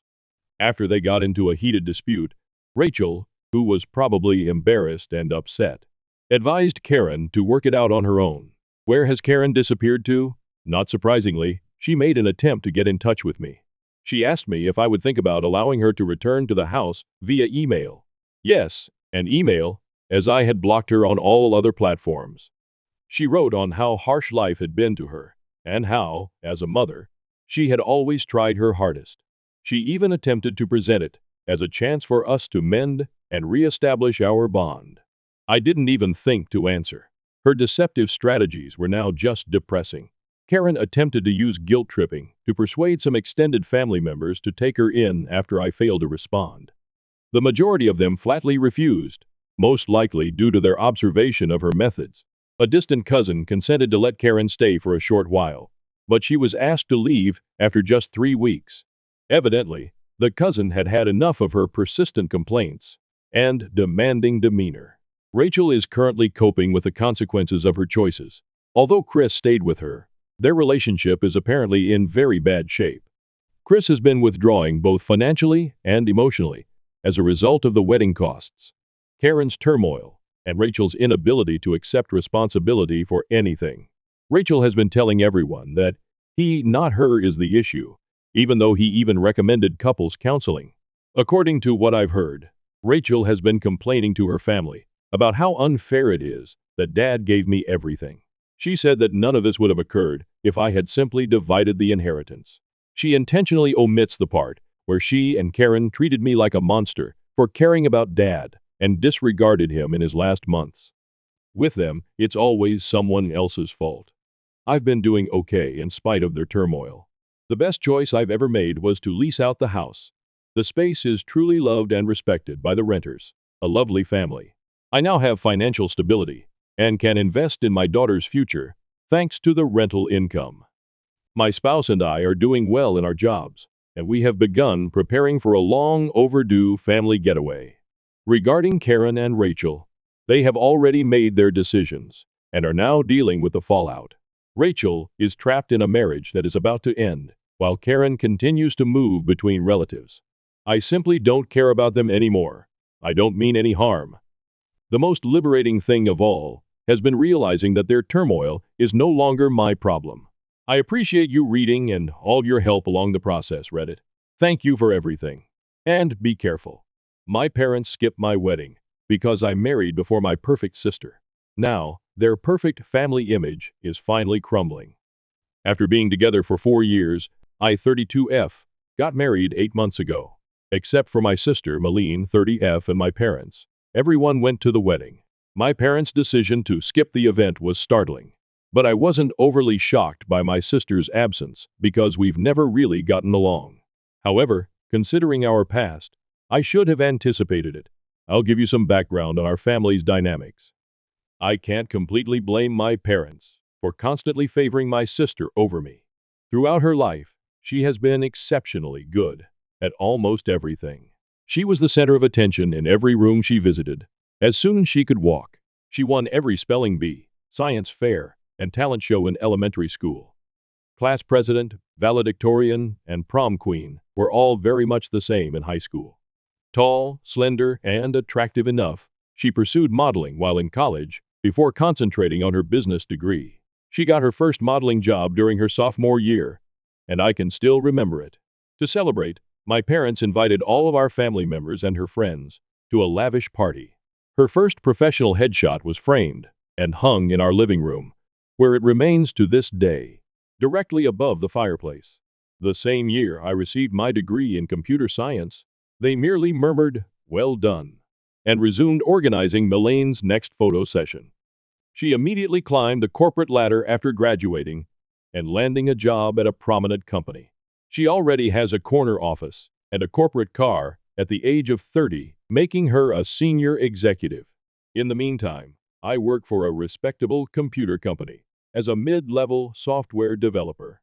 Although I'm pleased with my work, and it's a decent profession, it's not the type of employment that makes parents boast in front of the family. In addition, I'm bigger and shorter than my sister. My mother made crude remarks about my appearance, signed me up for workout classes I didn't want to attend, and put me on diets all the time when I was growing up. She would say, "Malene never struggles with her weight," or "You could look as nice as your sister if you just put in a little more effort." Even though I had learned to ignore these remarks by high school, they had an impact. Over the years, I've accepted these distinctions. I ultimately came to terms with the fact that my parents never took as much delight in my accomplishments as they did in Malene's. What was my option? I tried to get their approval for years by attending classes they recommended, joining clubs they encouraged, and even attempted modeling for a short time. A failure my sister never lets me forget. However, nothing was ever sufficient. I was merely the second daughter, and they were completely enamored with my sister's achievements. I gave up attempting to impress them sometime in my mid-20s. I concentrated on creating my own life, growing professionally on my own terms, and forming bonds with individuals that respected me for who I am. To be honest, following that, things have improved. Knowing that my parents were constantly concerned about maintaining appearances, I kept my interactions with them superficial in order to prevent conflict. During our mandatory Christmas meals and sporadic family get-togethers, I would nod and grin while they raved about Malene's most recent job, lover, or vacation spot. Since they had Malene to swoon over, they didn't seem to notice my emotional distance. Then, at a computer conference, I ran upon my spouse through a mutual friend. He noticed me, actually saw me, unlike my family. He liked my dry sense of humor, my ability to code, and, yes, even my body type, right from the beginning. He never once said I should change or make comparisons to other people. He proposed to me after 4 years of dating when we were alone at home, enjoying takeaway and our favorite TV in the background. It was flawless. Naturally, I told my folks that I was engaged last year. My first clue should have been their response. There was no congratulation, only stillness. My mother then questioned whether I was certain I wanted to jump right in and recommended that I might want to improve my physical condition before the wedding. My father didn't say much at all. During the engagement party, my husband noted their odd reaction, which I was too anxious to fully comprehend at the time. They crouched over my mother's phone in a corner for the majority of the evening. My husband then informed me that he had heard them talking to Malene on the phone, who was clearly crying. They were talking about how this wasn't the plan and how they never expected Rebecca to get married first, according to what he vaguely heard. There were some minor setbacks during the wedding planning process. Despite not even being engaged at the time, my mother had already made many wedding Pinterest boards for Malene and was not interested in assisting me in selecting a dress or location. My mother merely remarked that it was practical and suitable for my figure when I selected my dress, a straightforward yet exquisite Align gown that made me feel lovely. My future mother-in-law, who treated me like the daughter she never had, and I ended up working together on the majority of the preparations. I carefully reviewed and double-checked the guest list with my spouse to be sure no one was overlooked before sending out both electronic and paper wedding invitations. I am certain that my parents received theirs because the electronic invitations included red receipts I called, texted, and emailed them several times. After realizing they hadn't RSVP'd, my mails were either ignored or met with evasive responses, stating that they were very busy and needed to check their schedules. I couldn't waste too much energy worrying about it because I was too busy getting ready for the wedding. My in-laws were incredibly helpful, offering assistance with everything from seating maps to floral arrangements. Even at the lovely bridal shower hosted by my husband's sister, the painfully obvious absence of my own family was never brought up. Even though my parents weren't there, the wedding day itself was beautiful. We held a laid-back afternoon celebration after the morning wedding in a garden setting. Everyone was right when they said we looked so content and in love. But there were times when their absence felt like a physical anguish, such as when I saw the front row seats empty or at the father-daughter dance that I was not able to attend. I sought answers after the honeymoon and wedding. They said they were deeply hurt, that they had never gotten a formal invitation when I eventually reached them on the phone. My mother launched into a lengthy tirade about how careless I was, how she had always wanted to assist in organizing her daughter's weddings, and how she couldn't comprehend why I would leave them out of such a significant occasion. I was perplexed by this, since I was positive we had given them both kinds of invitations. During the call, I verified that we had indeed sent them by looking through our records. Even the physical invitation's delivery was confirmed. I didn't confront them about their attempts to gaslight me. I just said I was sorry for the error and hung up. Later, my husband brought up a number of incidents that demonstrated their true intentions, such as the way they appeared surprised rather than delighted when we told them we were engaged, or the way they continued coming up with reasons not to assist with the wedding planning.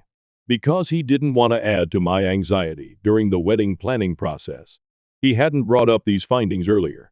But in retrospect, the pattern was clear. The idea that I, the less successful daughter, was getting married before their beloved Meline was too much for them to bear.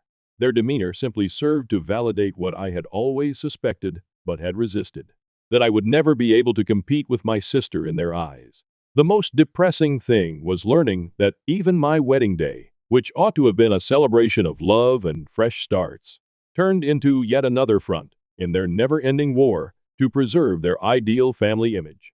With Meline at its core, Meline recently got engaged to someone she's been dating for a year, according to family members I spoke with. In family group conversations that I don't participate in, my parents openly expressed their excitement about organizing an elaborate wedding for her. They are already boasting about securing upscale locations and luxury gowns. And my mother is taking Meline to private fittings at upscale stores. All the mother-daughter time I was not allowed. It's intriguing that a large number of our family are suddenly refusing to go to Meline's wedding and engagement party. My parents' actions at my wedding apparently became a topic of conversation in the family. I just tell my family members what I think is real when they inquire as to why my parents didn't attend my wedding. They couldn't bear it when I married before their beloved daughter. I present the facts as I perceive them, without embellishment or an attempt to win sympathy. My parents got in touch with me a few days ago and accused me of purposefully attempting to spoil Meline's wedding. According to their claims, the relatives they have spoken to are using reasons to avoid going to any of her wedding-related festivities.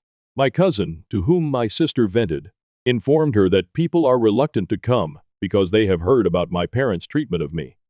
My parents claim that because I'm envious of my sister's impending lavish wedding, I'm spreading false stories. The problem is that I'm only telling folks the truth about what happened. Perhaps they should consider their conduct instead of blaming me for the results, if the truth makes them appear terrible. As things continue to change, I'm finding it harder and harder to keep up the appearance of a relationship with my parents.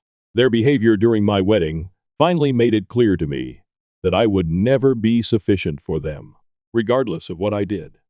Their absence at my wedding is no longer the most difficult aspect.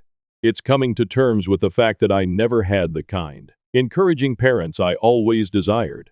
I'm concentrating on creating a life with someone who genuinely appreciates me for who I am right now. But I'll keep you updated if anything important changes. First update: since my last post, which was 2 weeks ago, a lot has transpired. I ultimately made the decision to speak with my parents face to face over their actions at my wedding and their current charges that I ruined my sister's special day after reading your encouraging remarks. I felt it was time to put everything on the table when they began texting me about their tarnished family history. My parents quickly started making accusations during our phone call, saying that I was jealous of Maylene and had planned the entire thing. I did something I had never done before. I agreed with them, but not in the way they had anticipated. In place of defending myself, as I usually would, I said to them, "You're correct. I'm envious. Not Maylene's career, not her accomplishments, not her appearance. I'm envious of the unwavering love and support you've shown her, which you never even made an effort to show me." There was a pause in the line. My mother then began claiming that I was exaggerating and that they had always treated us equally. Something broke inside of me at that moment. Feelings that had been repressed for years came flooding out. I informed them of each birthday when Malene's most recent success eclipsed my own accomplishments. When Malene had a modeling callback, my mother canceled my high school graduation dinner about how her prom outfit cost more than the total cost of my college textbooks for a year. I continued, despite my father's attempts to cut me off by accusing me of exaggerating. I talked about how it was to watch them spend years organizing my sister's fictitious wedding while showing no interest in my own. I told them how painful it was to see my parents' seats vacant and how my mother-in-law had to help me with everything, from wedding preparation to clothing buying. Their reaction was instructive. They flipped it on me rather than accepting any of my arguments. "Why did you never speak up if you felt this way?" As if I hadn't tried to speak with them for years, my mother insisted. My father went on to say that by discussing these emotions with our family members, I was being unjust and spiteful. My mother said something at that point that ultimately clarified everything. "We never imagined you'd go to such lengths as to try to ruin Malene's wedding out of spite. But we always knew you were insecure about her success," she stated. "This is not how we brought you up." I became aware that they couldn't even hear me. They believed that their behavior and my emotions had nothing to do with the entire circumstance. It has to do with Malene's reaction. They were more worried about her impending nuptials than the hurt they had caused me. Even during this discussion about their absence from my wedding, I didn't attempt to make things better for the first time in my life. I didn't retract or apologize. Rather, I expressed my thoughts to them directly. "You're correct on one point. I was raised by you. You instilled in me the belief that I would never measure up, that Malene's accomplishments would always be more significant than mine, that upholding your ideal family image was more essential than my feelings. However, you also taught me that I deserve better than this, which was something you didn't mean to teach me." Before my father spoke, there was a long pause. He spoke in a cool, collected tone. "Maybe it's time for us to stop acting like we're bad parents, since you've already determined that we are, and you obviously take pleasure in seeing us suffer. Since you are family, we assumed you would assist in resolving this issue, but it is clear that you have made your own decisions." The last blow was delivered by my mother. "Perhaps you simply couldn't cope with not being the center of attention, even though we always tried to treat you both fairly. Rebecca, that's not our fault. You made the decision to play the victim." I refrained from arguing. Why would it matter? Everything I had been saying had just been validated by them. They were unable to admit their involvement in any of anything, even at this last discussion. I just hung up and said goodbye. I was surprised to feel relieved after the call. Tears were shed, to be sure, but they weren't the frantic, heartbreaking ones I remember from my early years. They were liberating tears. For the first time, I had expressed everything I needed to say without holding back or feeling guilty about how I felt. Later, my husband saw me gazing at the sunset from our back porch. He sat next to me and grasped my hand without saying anything. "They're never going to change, are they?" I asked him after a time. "No, but you have," he said, squeezing my hand. "And that is what counts." He is correct. I've changed. The young child, who frantically tried to win her parents' approval, is no longer there. They no longer need to validate the woman who came out of that last conversation. Although acknowledging that my parents will never be the people I need them to be is painful, it is not as painful as holding out hope that they would change. For the first time, I don't really care what happens with my sister's wedding or the family drama. I've had my say, and they now have to deal with whatever comes up. The most peculiar aspect, I feel as though a burden I've carried my entire life has finally been lifted. Although it's not the happy ending I had hoped for with my parents, perhaps it was the one I needed. The ability to quit striving for love that ought to have come naturally. Second update. 3 days have passed since my run-in with our parents, and things have taken a surprising turn. Meline made the decision to become involved in the drama, but her strategy failed horribly. My sister sent me a thoughtfully composed message yesterday morning. She had developed a condescending tone over the years, and it was evident in her text. What you said to your parents was totally inappropriate. They have helped us through every stage of our lives and given us everything. You cannot simply blame them for being poor parents because you are insecure about the decisions you have made in life. She continued the message with her typical blend of moral superiority and covert jabs. I understand that your wedding wasn't exactly what you had envisioned, but that doesn't mean you should try to destroy mine. There's nothing wrong with wanting a celebration that honors those of us who have put in a lot of effort to meet specific standards. Rebecca, not everything needs to be a contest. I didn't bother to answer. I've discovered that interacting with her merely provides her with more ammunition after years of putting up with her manipulative conduct. I just blocked her number instead. Meline has never been one to put up with being ignored, so I assumed that would be the end of it. My husband, who was laughing so hard that he could not speak, called me at work a few hours later. Meline was apparently unable to get in touch with me directly, so she found his personal number, probably via a common acquaintance, and sent him a string of texts outlining the precise reasons why our sister relationship has never been good. She began her initial communication to him in a sufficiently professional manner. As Rebecca's sister and someone who cares deeply about our family's well-being, I feel compelled to reach out. However, it soon turned into her actual motivations. She informed my husband that he had an obligation to help me behave in a more suitable manner because he was the new man in Rebecca's life. The messages become increasingly patronizing. Family dynamics are complex, she told my husband, a professional software architect with an MBA, adding that someone with Rebecca's sensitivity might not understand the bigger picture. She advised him to assist me in seeing reason before I irreparably harm family relationships. Her attempt to play on what she believed to be his social climbing impulses was the true kicker, though. In fact, she wrote, "Surely you understand that maintaining good relationships with successful family members like myself could be beneficial for your future. Rebecca's behavior is only hurting her own prospects, and, by extension, yours." Having always been able to see through Moline's facade, my spouse thought her attempt at manipulation was humorous. He particularly liked her presumption that her business rank or the prospect of networking opportunities would somehow impress him. In his own words, "She really doesn't know me at all, does she?" We went over the messages together when I got home that night. I was laughing with my hubby instead of feeling offended or upset. Seeing Moline's deceptive methods exposed, particularly when they were aimed at someone who was totally impervious to them, was liberating. I learned something significant about my sister as a result of this encounter. She is still that insecure adolescent who needs to tear others down in order to feel superior, despite all of her achievements and success. It's clear how little she knows about good relationships, that she believed she could control me by manipulating my husband. When her direct approach failed, she swiftly turned to trying to use my husband against me, which was the most revealing aspect. She used to do precisely that in high school. She attempted to turn my friends against me when she was unable to bully me directly. Different decade, same strategies.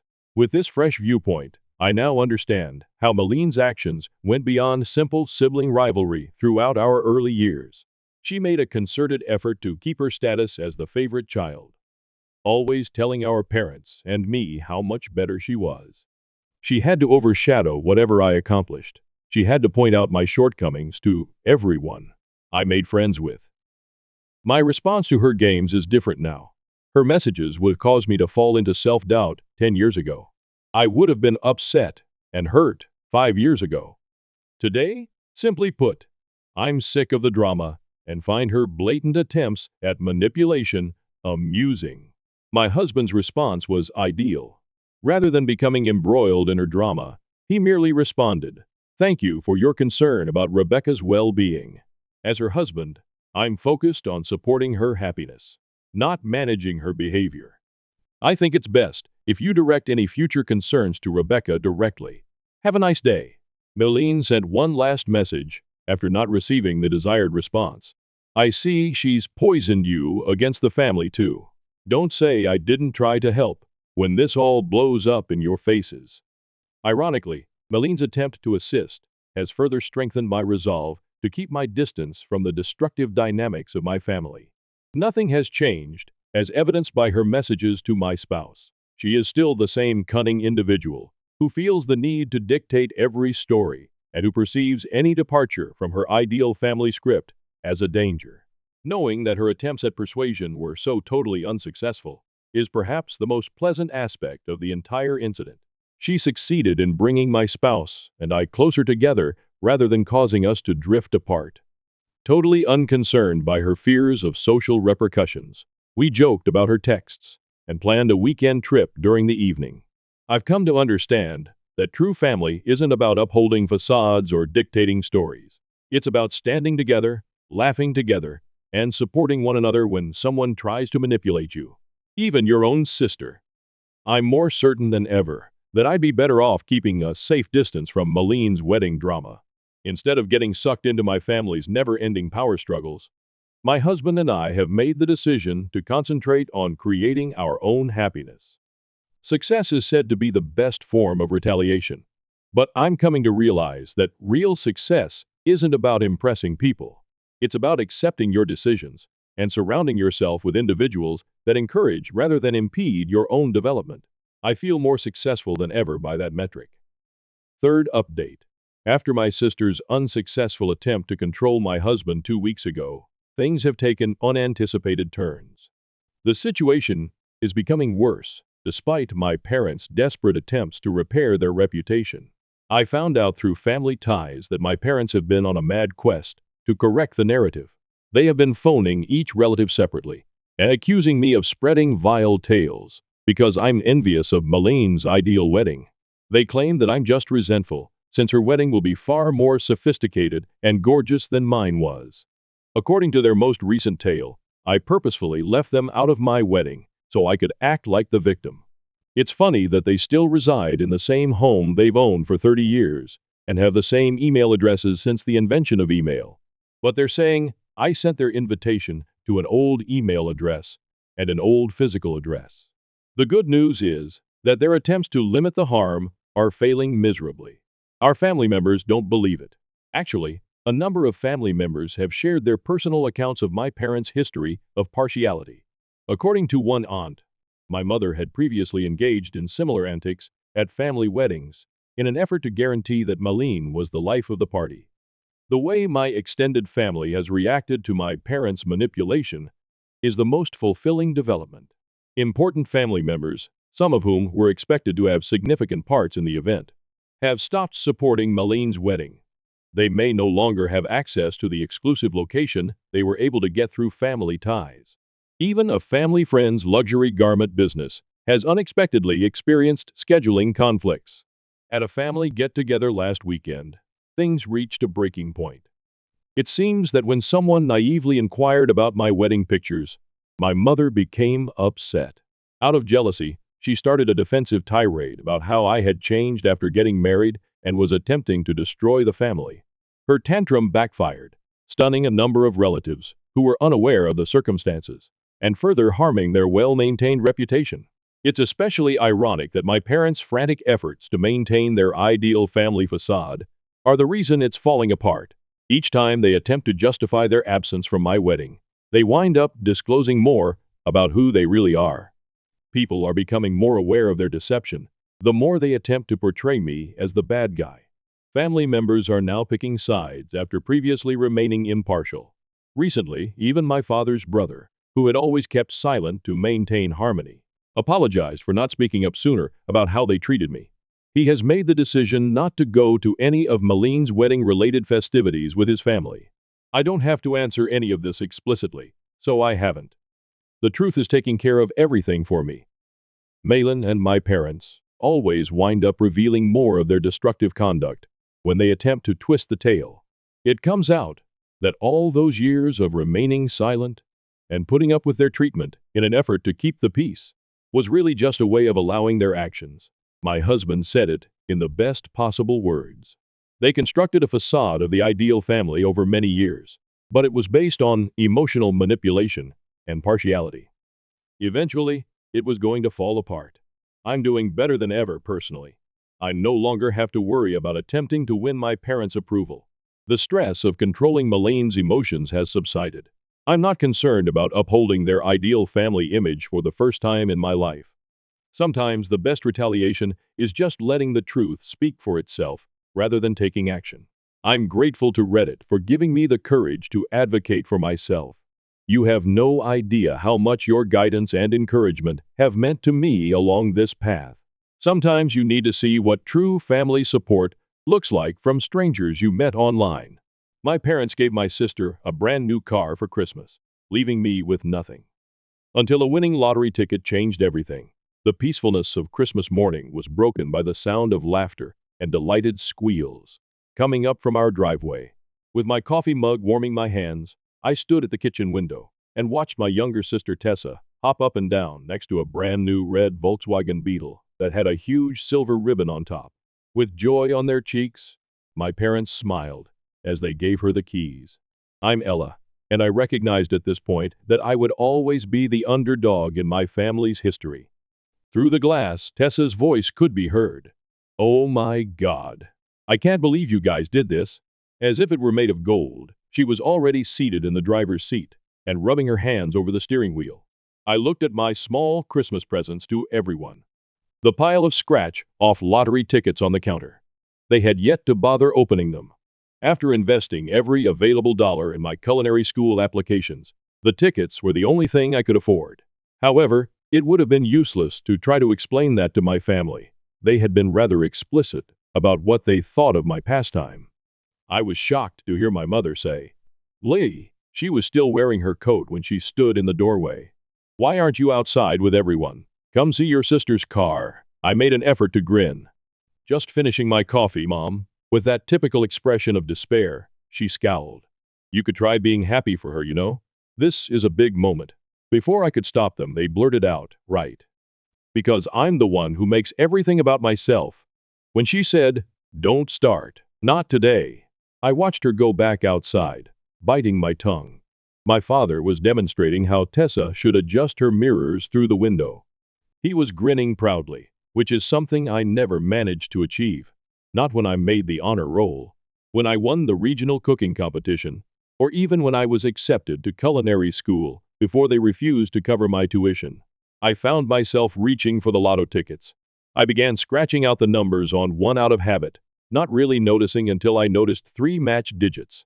I double-checked the winning combinations, and my heart began beating. $50,000. With trembling palms, I gazed at the ticket. I could pay for culinary school with this money. I could begin constructing the restaurant of my dreams. At last, I could demonstrate to everyone the value of my pastime. However, this ticket was intended to be a present. Giving cash to them and seeing them celebrate another lucky break would be the appropriate thing to do.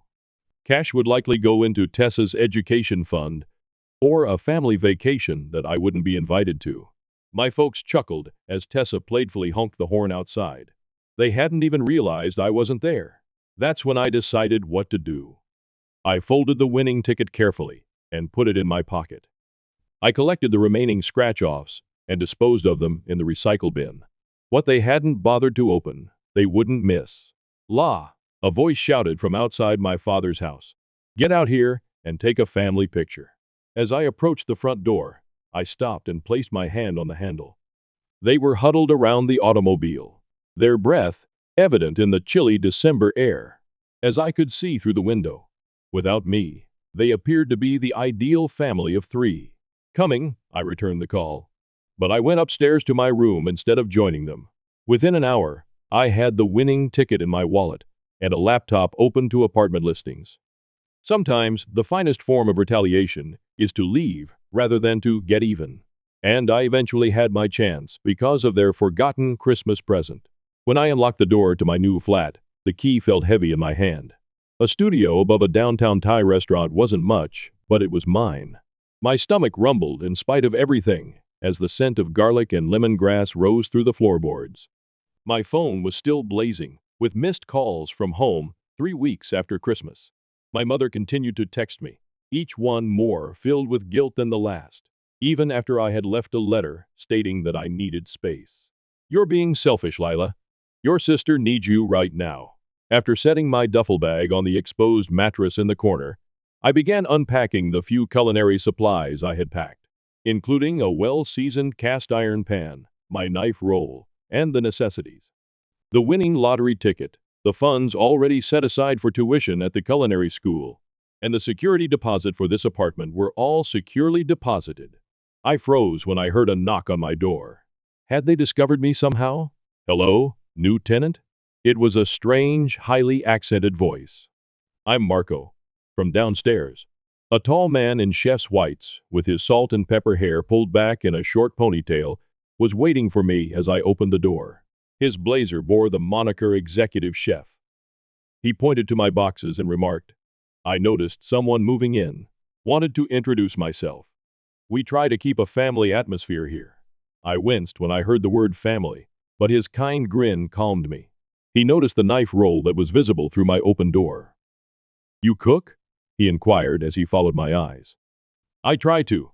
I'm actually starting culinary school next month. His eyes glowed. No kidding. We're short-staffed downstairs. Could use someone who knows their way around a kitchen, even part-time. My phone buzzed once more before I could reply. The name of my father appeared on the screen. Marco noticed my face and said, Complicated situation? You could say that. He gave a contemplative nod. Listen, come down tomorrow morning if you're interested. Sometimes the best therapy is keeping your hands busy and your knives sharp. I eventually listened to my father's voicemail after he departed. He spoke in a rough, irate tone. Your mother's upset, and Tessa's grades are slipping. Whatever point you're trying to make, you've made it. Time to grow up and come home. After deleting the message, I launched my laptop and navigated to the website of the cooking school. Tuition for the first term was due the following week. I had my finger hovering over the submit payment button when Tessa sent me another text. Mom and Dad are freaking out. Where are you? I'm worried. Compared to the others, this one hurt more. Even if Tessa and I didn't get along, she wasn't to blame for our parents' actions. But she had never been able to hide anything from our parents, so I couldn't risk giving her the truth. I'm safe, I replied by typing. Just need some time. I was in Marco's kitchen the following morning, slicing vegetables with more attention to detail than was necessary. The motion felt familiar and calming. Marco worked next to me, sometimes giving me technique advice. He remarked, You have good instincts, as he observed me adjusting the heat beneath a boiling sauce. But you're angry? It shows in your cooking. Is that a bad thing? He gave a shrug. Depends what you do with it. Anger can fuel passion or destroy it. The difference is in the control. My mother texted me again, and my phone buzzed in my pocket. I choose to disregard it. Marco went on, trying the sauce with a spoon. The people who hurt us don't suffer when we let them consume our thoughts. They have no idea. We are the only ones that suffer. I reflected on my silent exit and the lottery ticket. They must occasionally realize that they cannot take people for granted. He gave me the spoon and said, Maybe, but be careful that your desire for vengeance doesn't become your motivation. Try this. What is absent? Thinking, the first took a taste of the sauce. Salt, and perhaps a little acid. He grinned. Exactly. In both life and cookery, balance is crucial. A server burst through the entrance of the kitchen. Chef, a woman is outside, inquiring about Ella. Claims to be your mother. My heart stopped beating. I could see her looking around the dining room through the kitchen window. Tessa following her like a shadow. Marco gave me a curious glance. Silently, he said, Back door through the alley. But keep in mind that you can't run indefinitely. You must eventually take a firm stance and serve the food you have cooked. I tied my apron as I nodded. The true test was deciding when to stay and fight, not when to flee. After 3 months of culinary school, I felt like I was finally settling in. I seldom had time to think about my family because of my early classes, afternoon jobs at Marco's restaurant, and late evenings designing my own future kitchen. That should have been my first clue that things were going to blow up in my face. As I was getting ready for dinner service, Amelia entered Marco's kitchen. Now a rising star chef at one of the city's best restaurants, my old friend from high school culinary club looked just like I remembered her. Pristine chef's whites, neatly combed hair, and that grin that never quite reached her eyes. She leaned on the prep table and muttered, "Lila Hawkins?" I couldn't believe it, but I had heard reports that you were employed here. By now, shouldn't you be managing your own business? I'm still learning, I said, continuing to cut vegetables in the steady pattern Marco had shown me. Not all of us were supported by our parents while attending Le Cordon Bleu. Talking about parents, she added, taking out her phone and browsing through some content. Last week, I met your mother at the charity dinner. She appeared concerned about you. My finger almost got caught as my knife slipped. You spoke with my mom. She made a comment about you stealing money and fleeing. Theatrical, even for you. Suddenly, the kitchen felt too small and too hot. That wasn't the case. No. Her eyebrows went up. I know you've been looking at restaurant business plans since I also heard from several investors. Considering that, the timing is intriguing. Now my hands trembled. Amelia, what do you want? Want? All I'm worried about is my old acquaintance. You know, it takes more than simply money to open a business. It requires reputation, relationships, and stability. She underlined the final point. It would be unfortunate if prospective investors were aware of rumors regarding the true source of your startup funding. Marco's voice exploded from the doorway before I could reply. Is everything in here all right? Amelia's smile became incredibly sweet. Just catching up with a friend from long ago. Chef Marco, I actually came to discuss business. Next month, my restaurant will host a pop-up event with up-and-coming talented artists. Lay's participation would be greatly appreciated. Marco glanced at me, but I was unable to look him in the eye. Decisively? I'll let her think about it, he stated. Now, if you'll excuse us, we have service to prepare for. I tried to stabilize myself by holding onto the side of the prep table when Amelia left. I muttered, she's going to tell everyone, the investors, my family. Under his breath, Marco said, tell them what? I told him everything, including the lottery ticket, my escape, and the meticulously planned plans that were now in danger of failing. He gave me a towel to wipe my hands, after listening to me, without passing judgment. His words were, so now you have a choice. You can run again, or you can face this head on. How? She'll destroy everything I've worked for. He took my knife and tested its sharpness, asking, will she? Or will she just expose what you've been afraid to face? Sometimes our biggest fears are just shadows. Ella. They disappear when we shine a light on them. A text message from an unidentified number rang on my phone. It was a screen grab of an email sent to possible investors, most likely by Amelia. It went into detail regarding my family problems and money irregularities. The pop-up event, Marco said, could be an opportunity. Show everyone, Amelia, your family, these investors, exactly who you are and what you can do. Or it could be a trap. He grinned. Most likely both. But you're not that scared girl from Christmas morning anymore. You've learned more than just cooking techniques in my kitchen. I reflected on the previous 3 months, including the cuts, burns, and late hours spent honing recipes. With every minor triumph, I developed something beyond my culinary abilities. What's that saying you always use? I responded. The hottest fires make the strongest steel. He gave a nod. And you, my dear, are about to walk through fire. I grabbed up my knife and started chopping again, making deliberate, accurate cuts. Amelia believed she could exploit my past to ruin my future. But she had overlooked the most crucial culinary rule. Time is everything. Tell her I'm in, I responded, for the pop-up event. But I'm doing it my way. Marco grinned, knowingly. Now that sounds like a chef talking. At 3 in the morning, Tessa sent the following text. Can you meet me? Please don't tell Mom and Dad. Her eyes were red and swollen when I spotted her seated in her Volkswagen Beetle outside Marco's restaurant. Her normally flawless hair was pulled back in an untidy ponytail, and she had lost weight since Christmas. She replied, I failed 2 classes as I got into the passenger seat, and I can't tell them? They think I'm applying to pre-med programs, but I haven't even started the applications. The quiet between us was filled by the gentle of the heater. This vehicle had represented every issue with our family's dynamic. It was like a confession booth now. Even though I already knew the answer, I questioned, why pre-med? My personal nightmare. Mom's backup plan. Dad's dream. She laughed, but her voice sounded more like a sob. How do you do it lie? Just walk away from their expectations? I reflected about Amelia's threats, the lottery ticket concealed in my apartment, and all the lies entangled in my purported bravery. I'm not sure I'm the best person to ask about making good choices right now. At least, you made a choice. She reached into her jacket and took out a crumpled piece of paper. I found this in Mom's study. It was a list. My movements were monitored. Notes of folks she'd spoken to in town.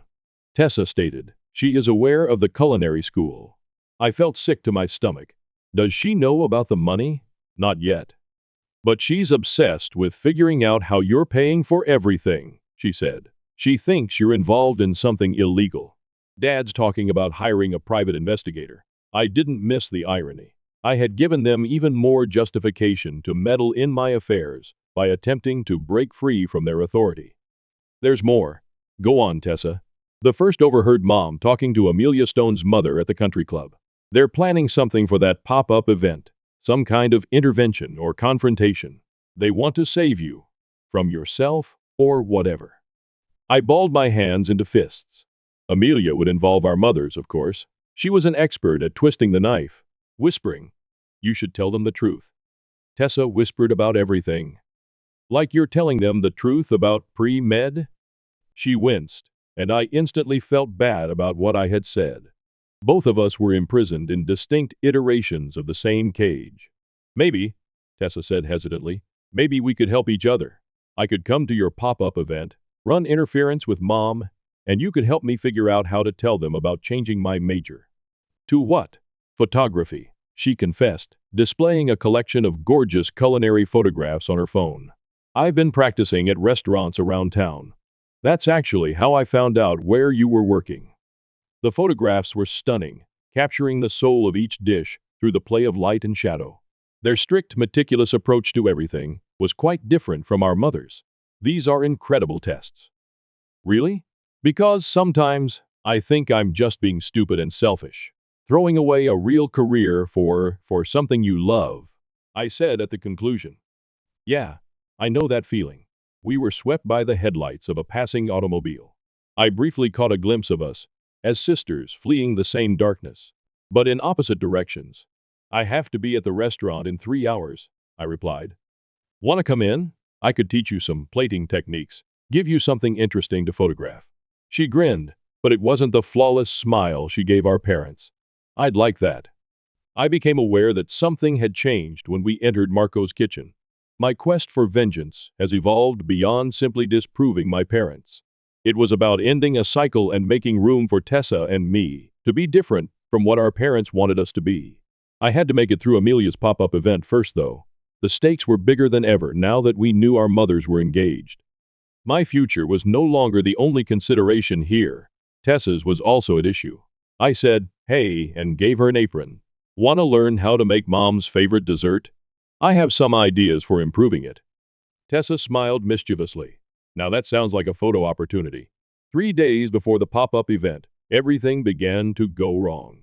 While I was finishing up my menu in Marco's kitchen, Tessa stormed in the back door with her phone in her hand. She threw the screen at me and said, you need to see this? It was a gorgeously presented dish from Amelia's Instagram story that looked just like my go-to recipe, the one I had spent months creating. A sneak peek of our upcoming showcase was the caption. The greatest inventions can occasionally be found in unlikely locations. I wiped my trembling hands on my apron. She's been watching me, Someone's been feeding her information. After saying, "That's not all," Tessa swiped to another post. It was a set of pictures taken at Amelia's restaurant during a private investor meeting.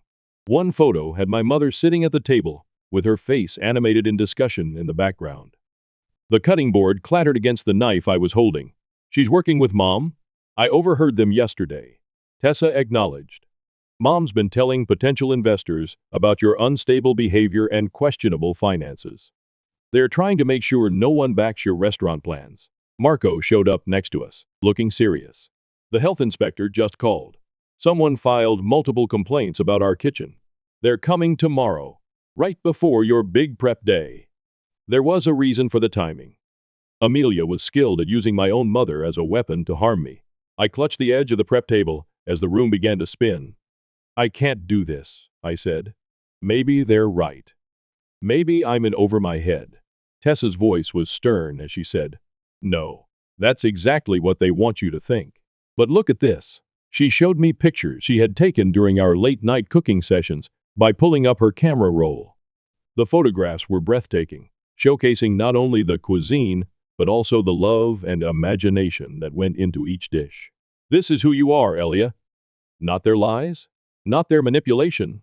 Marco, as he often did when he was making a point, picked up my fallen knife and tested its edge. "You know what separates a good chef from a great one? Not talent, not even creativity. It's what they do when everything goes wrong." But she stole my recipe. He gave me the knife and said, "So, make a better one. Show them who you really are, not who they think you are." As I gazed at the knife in my palm, I recalled all the evenings I had spent honing my cuts, all the burns and scars I had acquired via perseverance rather than innate skill. Amelia may have taken my recipe, but she was unable to take away my enthusiasm. How skilled. "Are you at social media marketing, Tessa?" I said gently. She smiled. "Better than Amelia, that's for sure." "Good, because I have an idea." I looked across at Marco. "Remember that fusion dish we talked about? The one that combines Mom's traditional family recipe with modern techniques?" His face lit up with a smile as he nodded. "The one that's too risky? Too controversial?" "Exactly. Amelia wants to play it safe, stick to stolen classics. Let's give them something they can't copy. Something that tells our whole story on a plate." I recreated my mother's signature dish over the course of the following few hours, changing every component. My childhood comfort food was transformed into something fresh that evoked both tradition and defiance. Every step was recorded by Tessa, who used her camera to record the transition from the old to the new. Even Marco appeared impressed when the last meal was prepared. His words, "This isn't just food. This is your declaration of independence." Tessa captioned the pictures simply when she uploaded them. Some recipes are passed down. Others are transformed. Coming soon to at Amelia Stone's showcase event. The post went viral in the local food community within a few hours. Amelia texted after making 2 calls. "You're making a mistake. Back down now or everything comes out. About the money, about your family, everything." For the first time that day, my hand was steady as I handed Tessa and Marco the text. When I said, "Let it come out, I'm done hiding," Marco gave a nod of approval. "Now you're cooking with fire," Tessa responded. "Just promise me one thing," as she lowered her camera. "When you face them, all of them, let me be there. Someone needs to document what happens when the golden child and the black sheep finally stand together." Retaliation and self-promotion were no longer the exclusive goals of the pop-up event. It was about finally writing my own life recipe and escaping all the ones that others had created. With the subtlety of a cooking fire, the pop-up event's night arrived. Other young cooks were vying for the interest of possible investors as I stood in Amelia's prep kitchen. My burners were inexplicably becoming cold, and my station had been accidentally positioned near to a drafty service door. "Equipment issues?" Amelia asked as she went past, her voice brimming with fictitious worry. Such a shame. But then, working with subpar tools builds character, doesn't it? I tried not to notice that she had placed my mother at a prominent table right in front of me, so I focused on my preparations. Evelyn Hawkins wore her critical face like a crown as she sat there like a queen at court. Someone shouted, 10 minutes to first service? I grabbed for my sauce with trembling hands, only to discover that the container was empty. Only a few minutes ago, I had filled it and had turned my back. Looking for something? Amelia produced a well-known container. Oh, this? Found it by the sink. Looked spoiled, so I tossed it. Health and safety, you know. In a flash, 3 months of labor were gone. Recalling Marco's remarks about maintaining control under duress, I held my knife so tightly that my knuckles turned white. However, this was deliberate devastation rather than merely pressure. With her camera in hand, Tessa showed up at my station. Mom's talking to the investors. She's showing them something on her phone. I felt sick to my stomach. I could see my mother making impassioned gestures through the service window, and the investors' expressions were getting serious as they turned to face me. With a shake of his head, one of them got up and left. Tessa muttered, "It's the lottery ticket. They know." The room began to swirl. Every cautious step I had taken toward freedom, everything I had created, was falling apart. No financiers, no sauce. There is no hope. Through my panic, a voice said, "Chef Hawkins, Health Department. We need to discuss some concerning allegations about your food handling practices." Naturally, the icing on the cake. I glanced around the kitchen, taking in my mother's contented grin, Amelia's victorious smile, and the other chef's adamant avoidance of eye contact. This was the feeling of complete defeat. "I'm done," I muttered as I tied my apron. "They win." Tessa grabbed my arm and said, "No. Remember what you told me about Mom's recipe, about making it your own? So your sauce is gone. Make something better, something they can't steal or destroy." With what? I have nothing left. She took out her phone and showed me the pictures she had shot of our late-night cooking sessions, saying, "You have me?" At the final picture, she paused. Marco and I were in the kitchen, giggling as I tried a failed dish that had unintentionally become something fantastic and completely different. Marco had remarked that evening that sometimes the best dishes come from disasters. I glanced at the essential elements that were still there, at my almost empty station, at my sister's resolute countenance, and then at my mother, who was now approaching us with that well-known look of disappointment. "La," she began. "This has gone far enough, it's time to—" "You're right," I interrupted, grabbing my knife. "It has gone far enough." "Tessa, start filming," Amelia shouted. "What are you doing?" As I started slicing the few items I had left quickly. "I'm cooking," I declared, my knife moving deliberately. "But not your way, or Mom's way, or anyone else's way. My way." The service was 20 minutes away. No sauce, no financiers, no assistants. Just my trembling hands and my sister's camera. Maybe it was the intention, but all I had planned was in ruins. Perhaps in order to discover what I truly needed, I had to let go of everything I believed I desired. Last call for plating was said by someone. I gazed at my creation. Honest, straightforward, the product of defiance and despair. It wasn't flawless. I hadn't even planned for it. However, it was truly mine. With her camera trained on my hands, Tessa questioned, "Ready?" I took the first plate and nodded. I could see my mother and the other investors waiting through the service window. This was my final opportunity to demonstrate that the greatest works can occasionally emerge from the darkest situations. After saying, "Time to serve," I pushed through the door, and I hope they're hungry for the truth. It was so quiet in the dining room when I served my homemade dish. I observed the investors leaning forward through Tessa's camera, their faces changing from doubt to interest. My mother's hands showed her anxiety by twisting her napkin under the table, but her face stayed purposefully expressionless.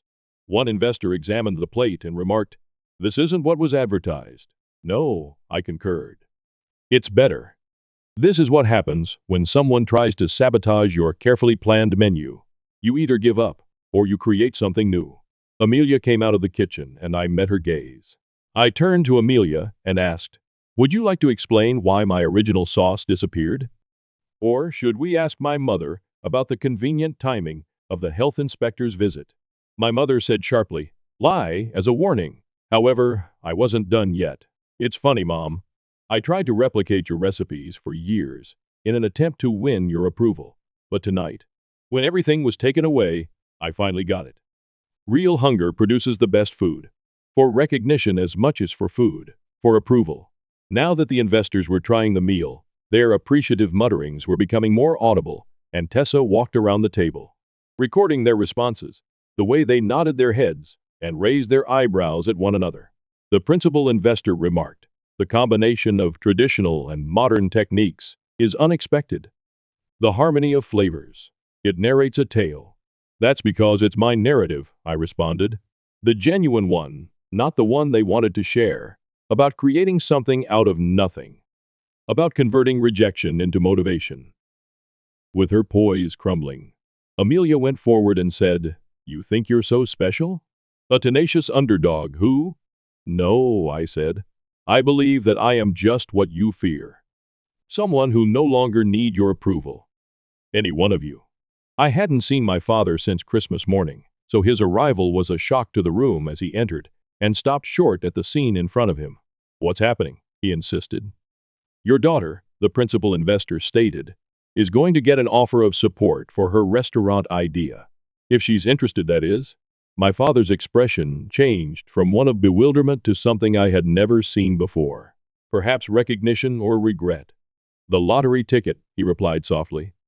"Isn't that how you accomplished all of this? The Christmas present you gave us," I said. "The one you never bothered to open." And I said, "Yes." Suddenly my mother got up and said, "You had no right to, Mom, to what?" "To want something different than what you planned," I yelled. "To be successful without your consent? You should ask your golden child how she feels about medical school," I said, gesturing to Tessa, who was still shooting. "Find out what she truly wants to accomplish with her life." All eyes shifted to Tessa, and the room fell silent once again as she dropped her camera. Her hands calm despite her trembling voice. "I want to be a photographer," she said, "and La's going to hire me to shoot for her restaurant's marketing." "No one is being hired by you. This was a publicity stunt," Amelia yelled. The main investor stepped in and said, "These investors are very impressed, Miss Hawkins, both with the food and with how you handled unexpected challenges." My father came up and reached into his jacket, taking out a wrinkled, still unscratched scratch-off ticket that I had given him for Christmas. "I don't know why, but I kept it," he remarked. "If it's okay with you, I'd like to scratch it right now. Perhaps because that was the last thing you gave us before." He cleared his throat. "And I would like to invest money in your restaurant, regardless of its value." "Hey, Roger," my mom objected. However, he raised his hand and said, "No, Evelyn, we've already caused enough harm by attempting to dictate their lives. Take a look at what Ella produced tonight, despite all the odds being against her. Take a look at Tessa's images. We weren't afraid of these failures. They are artists." "I think we have some details to discuss, Miss Hawkins," said the principal investor, grinning and passing a business card across the table. "Every one of us." I looked at my father's unscratched ticket after picking up the card. "Keep it," I replied. "Some gifts are worth more unopened." I was too absorbed, staring at my father's face when he finally saw me, not as a letdown, but as a chef, as myself to observe Amelia storming away. I turned to the investors and said, "So, let's talk about opening night." The restaurant was packed, as it had been every night since it opened, and I was standing in my own kitchen, 6 months after the pop-up event, watching the dinner service unfold through the pass. The walls were covered in Tessa's photos, which included candids of our family's adventure, as well as beautiful views of our hallmark dishes. Marco entered with a familiar envelope as the door slid open. He handed it to me and said, "Special delivery. Found this at my restaurant." Amelia's was the return address, and there was only one page inside. "Last week, I shut down my restaurant.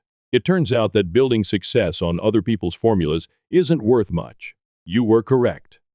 You must be the one who is hungry." As I folded the letter, I reflected on how, somewhere down the line, revenge had lost its appeal. "Have you watched the special today?"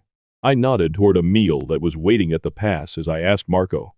He grinned when he saw my mother's famous recipe. Modified, but still hearty. "What was her reaction?" she cried. I said, then spent an hour telling me everything I'd done wrong, while secretly eating every bite. I could see my family at their usual table through the kitchen window.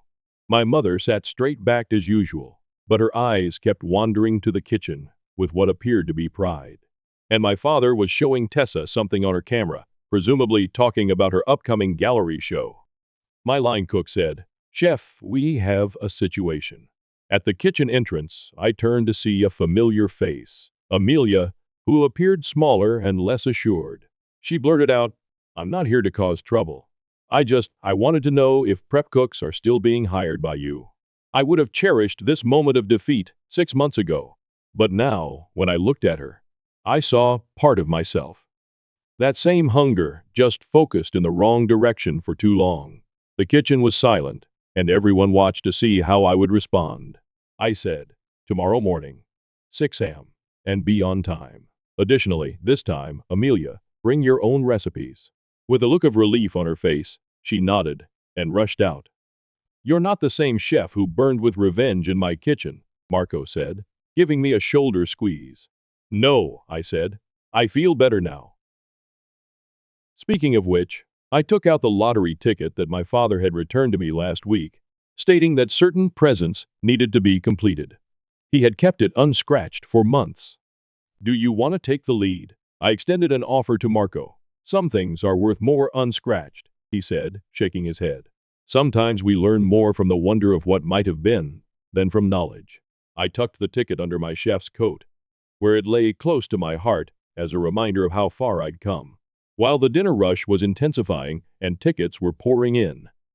"Lay Mom is criticizing your plating once more," Tessa called from the dining room. "Tell her if she wants to reorganize my garnishes, she'll have to put on an apron and do it herself," I said, laughing and grabbing my knife. My mother surprised me by showing up at the kitchen doorway a few moments later, already rolling up her sleeves. "Well," she remarked, "would you demonstrate for me how this updated version of my recipe functions?" I gave her an apron and watched as she tied it, using motions that were similar to mine. I learned that some wounds heal slowly, but that they do, especially when they are seasoned with time, truth, and a little bit of forgiveness. Making room at my station, I said, "Okay, Mom. Let me show you how hunger enhances the flavor of everything." A cacophony of sizzling pans, clicking dishes, and calling tickets filled the kitchen as it hummed around us. My rules, my restaurant, and my family, the one I was born into, and the one I created, are all mine, no matter how imperfect. Additionally, an unscratched ticket in my chef's coat served as a reminder that sometimes the finest form of retaliation isn't providing cold food, but rather inviting your adversaries to a warm table and teaching them how to prepare meals for themselves. After my husband gave his mother a key to our home and helped her destroy my life, I exposed their lies with the police at my doorstep. When I opened my front door, I didn't notice the strewn documents or the toppled furniture right away. It was the quietness, that oppressive, strange hush that envelops you like a veil of death and whispers that something is gravely amiss. My name is Audrey, and I recently attended a 3-day business retreat where I learned how to trust my coworkers through absurd team-building activities. Now that I'm standing in my cluttered living room, I see that I should have prioritized trusting my own family more. As I called Ryan's phone, my fingers were shaking. Voicemail's recognizable click is heard after 1 or 2 rings. Naturally, my beloved husband was most likely at his mother's place, acting as though he had no idea why his wife had called. "Ryan, someone broke into the house. The safe is open. Call me back immediately." I cataloged the damage as I wandered through the wreckage of my home. The couch cushions were cut open, drawers were pulled out and emptied, and picture frames were placed face down. However, they hadn't been searching for cash or valuables. This was personal, no. My grandmother's letters, the only remnants of her that I still possessed, were the first thing they targeted. It buzzed on my phone. Not Ryan. Evan at work. He inquired, "How's the drive back?" "Someone broke into my house," I said, shaking my voice. "The safe?" They knew the combination. "Jesus. Are you okay? Do you need me to come over?" I tossed away a ripped magazine and said, "No. I know exactly who did this. Helen's fingerprints are all over this mess." She's been trying to get those letters for months. Your mother-in-law? Why would she? I arrived at the kitchen, where all the cabinets were empty, and said, because she can't stand that Ryan married someone who won't bow to her every whim. She thinks those letters prove my grandmother's family wronged hers decades ago. Some ancient real estate dispute she won't let die. When Evan said, call the police and tell them what? That my mother-in-law used a key my husband probably gave her to steal family documents. That my sister-in-law probably helped because she's bitter about her divorce and wants to hurt someone else's marriage? Though it sounded empty, I chuckled. They're too smart for that. They'll say Ryan gave them permission. It'll be my word against the entire Miller family. The door to the basement was ajar. I had not yet looked down there. I have to go, Evan. I need to see what else they took. Audrey, wait. After hanging up, I went down the stairs.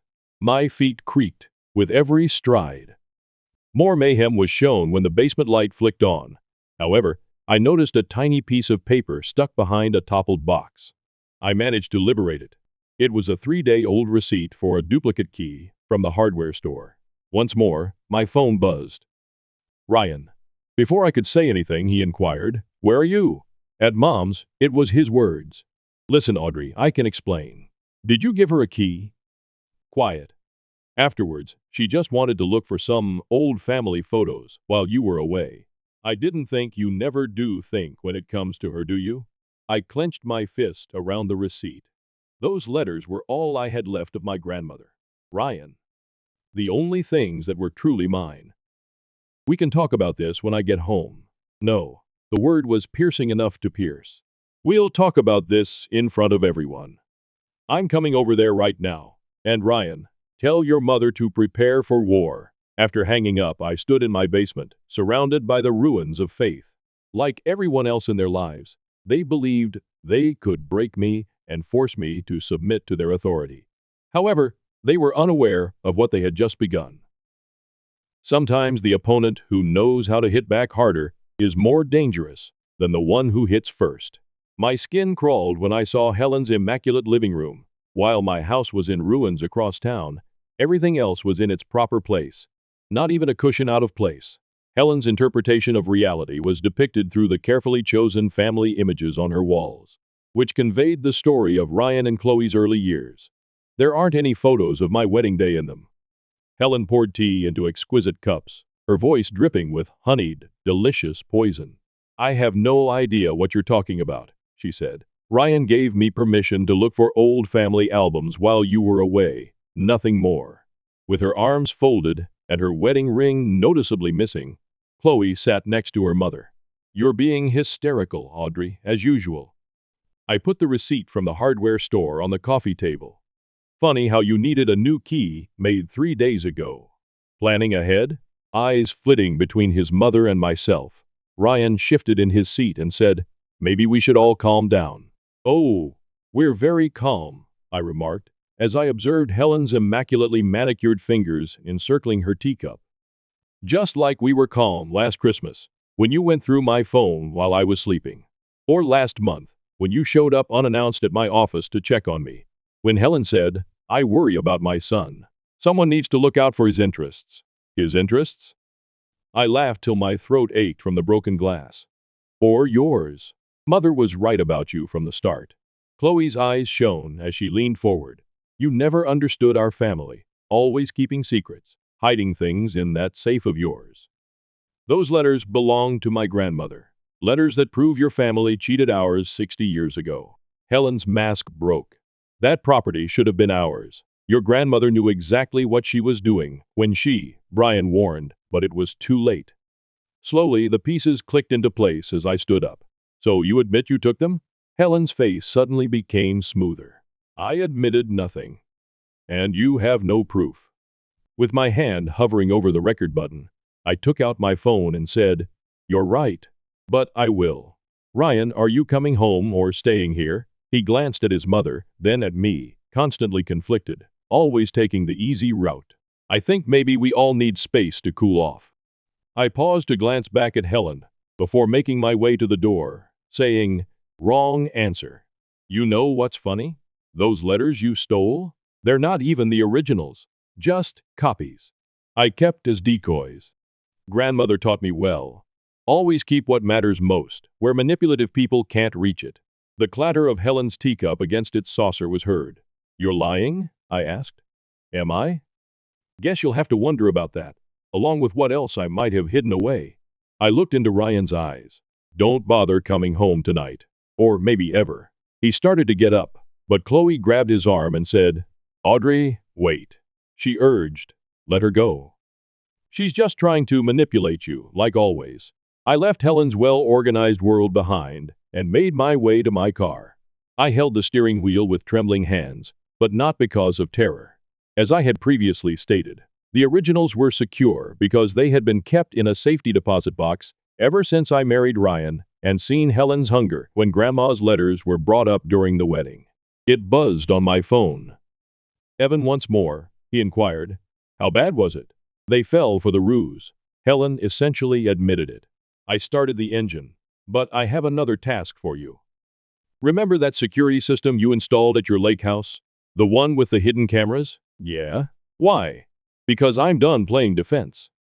They want to go through my things. Let's make sure we catch them in the act next time. As I backed away, I noticed Helen's house become smaller in my rear-view mirror. And Evan, thank you for being the one person in my life who actually listens. Always. But, Audrey, just be careful. People like that, they're most dangerous when they're cornered. With plans already racing through my head, I hung up the phone. Helen believed she knew everything there was to know about me. She understood me well. She had overlooked one important fact, though. I had observed her influence everyone for 3 years. It was time to apply the principles I had acquired from the greatest. Although it wasn't my typical location, the coffee shop across from Helen's preferred hairdresser offered me the ideal view. After 2 hours of observing, Evan moved into the seat across from me and pushed a brand new cup in my direction. His words, the cameras are set up, motion sensors, night vision, everything feeding directly to your phone. But are you sure about this? I gestured to the window of the salon where Helen and Chloe were sitting, receiving their weekly manicures. I hit the play button on my phone and said, listen. During our confrontation, the bug I had placed in Helen's handbag allowed me to hear their voice as well. Helen was stating, we need those original letters. That safety deposit box has to be at her bank downtown.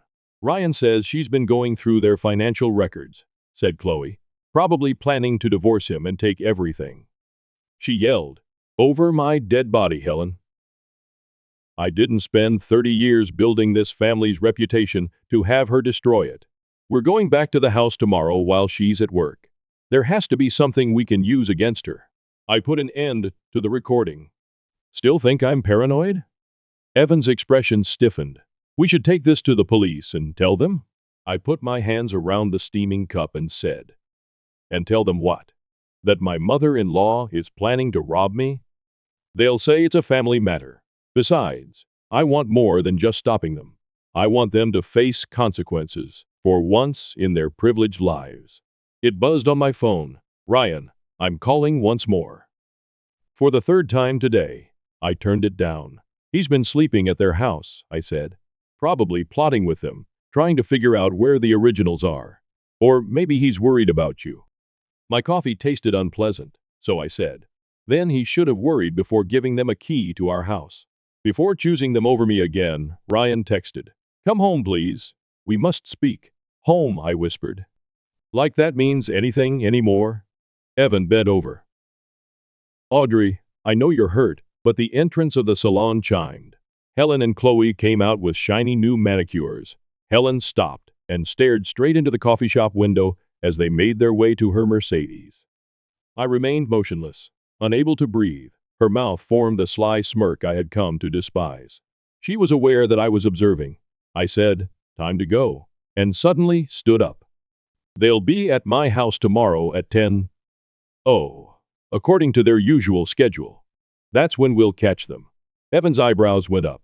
I thought you wanted to handle this yourself. I did. I do. I collected my belongings, my hands trembling a little. I can't face them alone anymore. I need someone in my corner, always. He lightly touched my arm. Just promise me something. Don't let revenge consume you. I've seen what it does to people. As I watched Helen's car drive away, I thought back to our wedding reception, when she had cornered me in the restroom and first revealed her true nature. You'll never be good enough for this family, she'd stated. One day, Ryan will realize that. I informed Evan. This isn't about retaliation.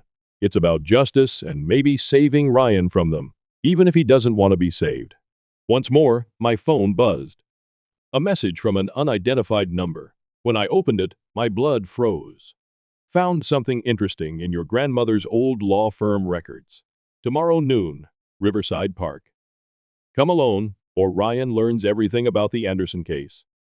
Evan saw my face. What's wrong?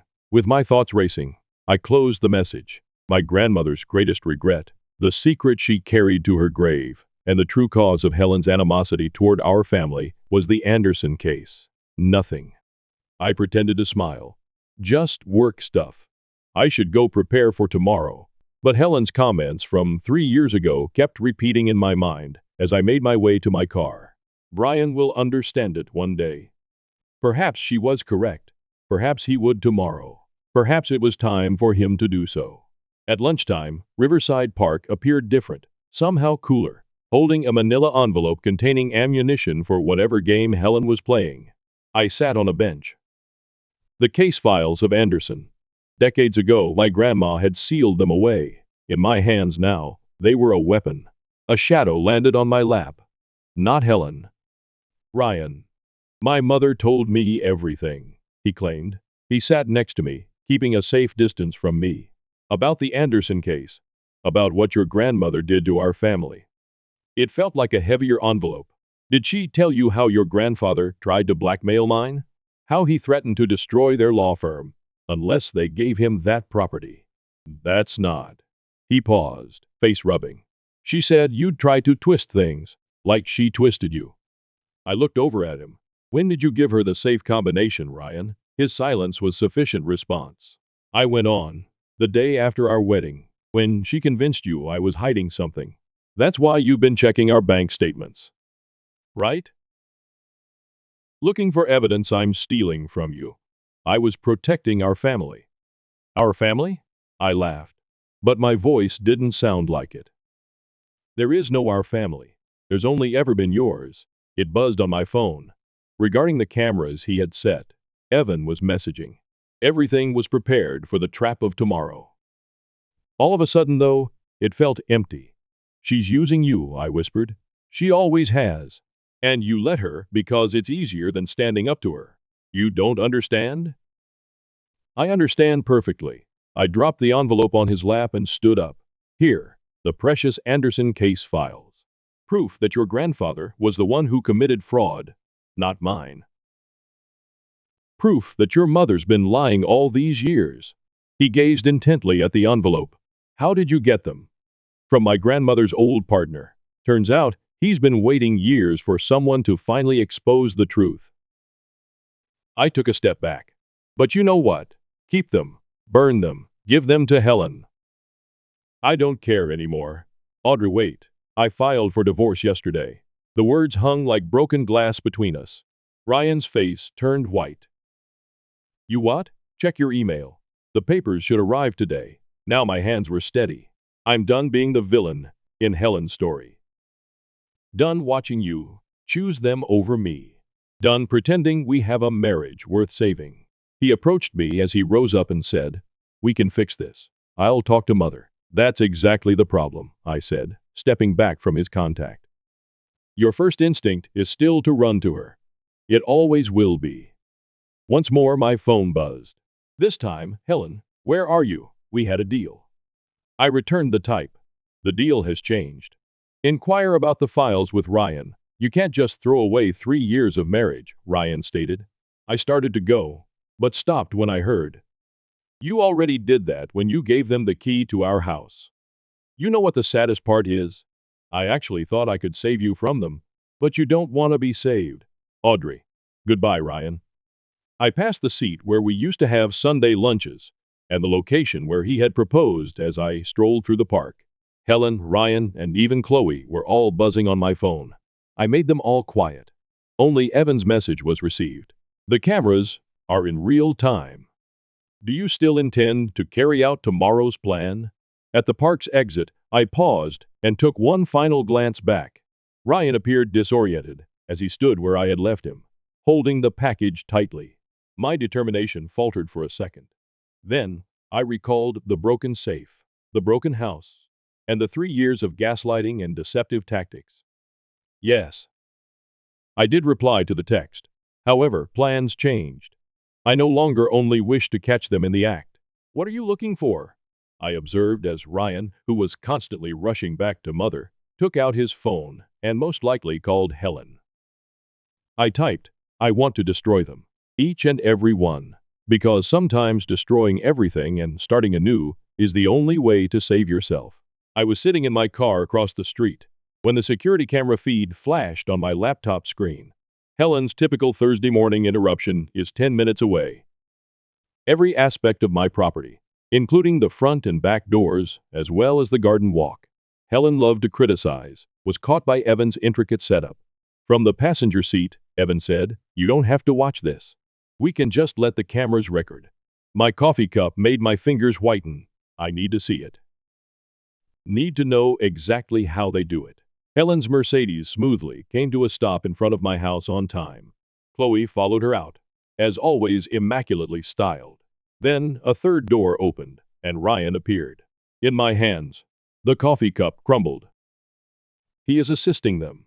They went to the main door. Ryan looked over his shoulder anxiously. Helen gestured angrily as she spoke. He produced his original key, not the duplicate. "Jesus," whispered Evan. "Audrey, maybe we should wait." As a fourth figure stepped out of Helen's car, I took hold of his arm. "Who is that?" With a briefcase in hand, the man in the pricey suit walked with authority. Somehow he looked familiar. "That's James Morton," Evan announced, "Helen's lawyer. I've seen him at charity events." The group vanished within my home. I flipped between camera angles, seeing them navigate places with unsettling resemblance. Helen led them as a general would lead soldiers. She said, "The study," clearly audible over the covert microphones. "Those Anderson files have to be here somewhere." Mother added her. "She said she gave them to me." Ryan made a feeble protest. "Copies, obviously." Helen yelled, "You think your wife would give up her only leverage? Search everything." Once more, I saw them tearing up my house. However, things were different this time. This time, I noticed that Ryan was opening drawers with trembling hands. As Chloe knocked books from the shelves, I noticed her smug smile. I witnessed Helen's disguise come off when she believed no one was looking, exposing her true desperation. Morton said behind the safe without warning. "Did you check behind it?" I gasped. The safe on the wall had been a ruse. There was nothing back there, but everyone was aware of it. "Too soon," Ryan answered. "No, there's nothing back there." Helen squinted her eyes. "Move it, Mother, move it." My fingers hovered above 9-1 as I reached for my phone. The prior owner had installed a secret compartment behind that safe. There were documents within that showed Helen's own financial misdeeds, which were considerably more devastating than the Anderson case. Compiled with care over 3 years of observation and anticipation. Ryan took a step forward, then halted. "No," he replied. Helen turned against him, asking, "What did you say?" I said no. He said more firmly, "This ends now. We're leaving." Helen's composure broke when she asked, "After everything I've done for you?" "That woman has poisoned you against your own family." Ryan remarked, "That woman is my wife." "Not anymore." Morton cut in with ease. "The divorce papers were filed yesterday." "You have no legal right to, with my phone filming everything." I walked into the doorway and asked, "To prevent us from breaking and entering, destruction of property, conspiracy." With the exception of Helen, they all froze like guilty kids. She flashed her sly smile. "Perfect timing, dear. We were just discussing the Anderson case and other family matters." I walked deeper into the room with Evan right behind me and said, "I can see that. But you made one mistake, Helen. You got sloppy, desperate." She responded, "I don't know what you mean," as her voice became more strained. "The Anderson case was never about property fraud, was it? It was about covering up what really happened. What you did. Her smile faltered. You're confused. Adding, the real documents aren't behind that safe. I looked into Ryan's astonished eyes and said, they're already with the district attorney, along with proof that your mother embezzled millions from her own charity foundation. That's why she's so desperate to find evidence against my family, to protect herself. Chaos ensued in the room. Ryan stood motionless between them all, as Helen reached for her lawyer and Chloe began to scream. However, I continued to watch Helen as her idyllic environment fell apart. Retaliation isn't always about ruining someone. Allowing them to ruin themselves is sometimes the solution. And sometimes, speaking the truth is enough to bring about justice. My living area was painted in alternating shades of blue and red by the police lights. As she talked to the authorities, Helen sat primly on the couch, tears running down her flawlessly applied face. She pointed to me and wept. She's the one who's been hurting our family. I was just trying to protect my son. We have evidence of her harassment, Morton said with ease. Her obsession with destroying her mother-in-law's reputation. The break-in was merely an attempt to recover documents that rightfully belonged to the family. The recording of their entrance was no longer useful, and my phone felt heavy in my pocket. Like Helen always did, they had gone ahead of me and completely changed the situation. That isn't true, Ryan exclaimed abruptly. Everybody looked at him. Mother, stop, just stop. Helen's weeping stopped at once. Ryan, dear, you don't understand? I understand perfectly. He moved away from her and in my direction, but I retreated. Too late, too little. The embezzlement accusations, they're true, aren't they? Asked Ryan. That's why you've been so desperate to destroy Audrey's family's reputation, to cover your tracks. Everything I did was for this family, Helen stated. Her mask fell off entirely. She pointed a finger at me and threatened to destroy everything. That money secured your future, your sister's future, she said. The officers looked at each other. He heard someone talking into his radio. Mrs. Helen Miller, we're going to need you to come down to the station. This is ridiculous. I'm the victim here, she said to Morton, her attorney. Do something. Morton, meanwhile, was already moving in the direction of the entrance. I think our professional relationship has concluded, Helen, given the circumstances. After that, everything occurred pretty fast.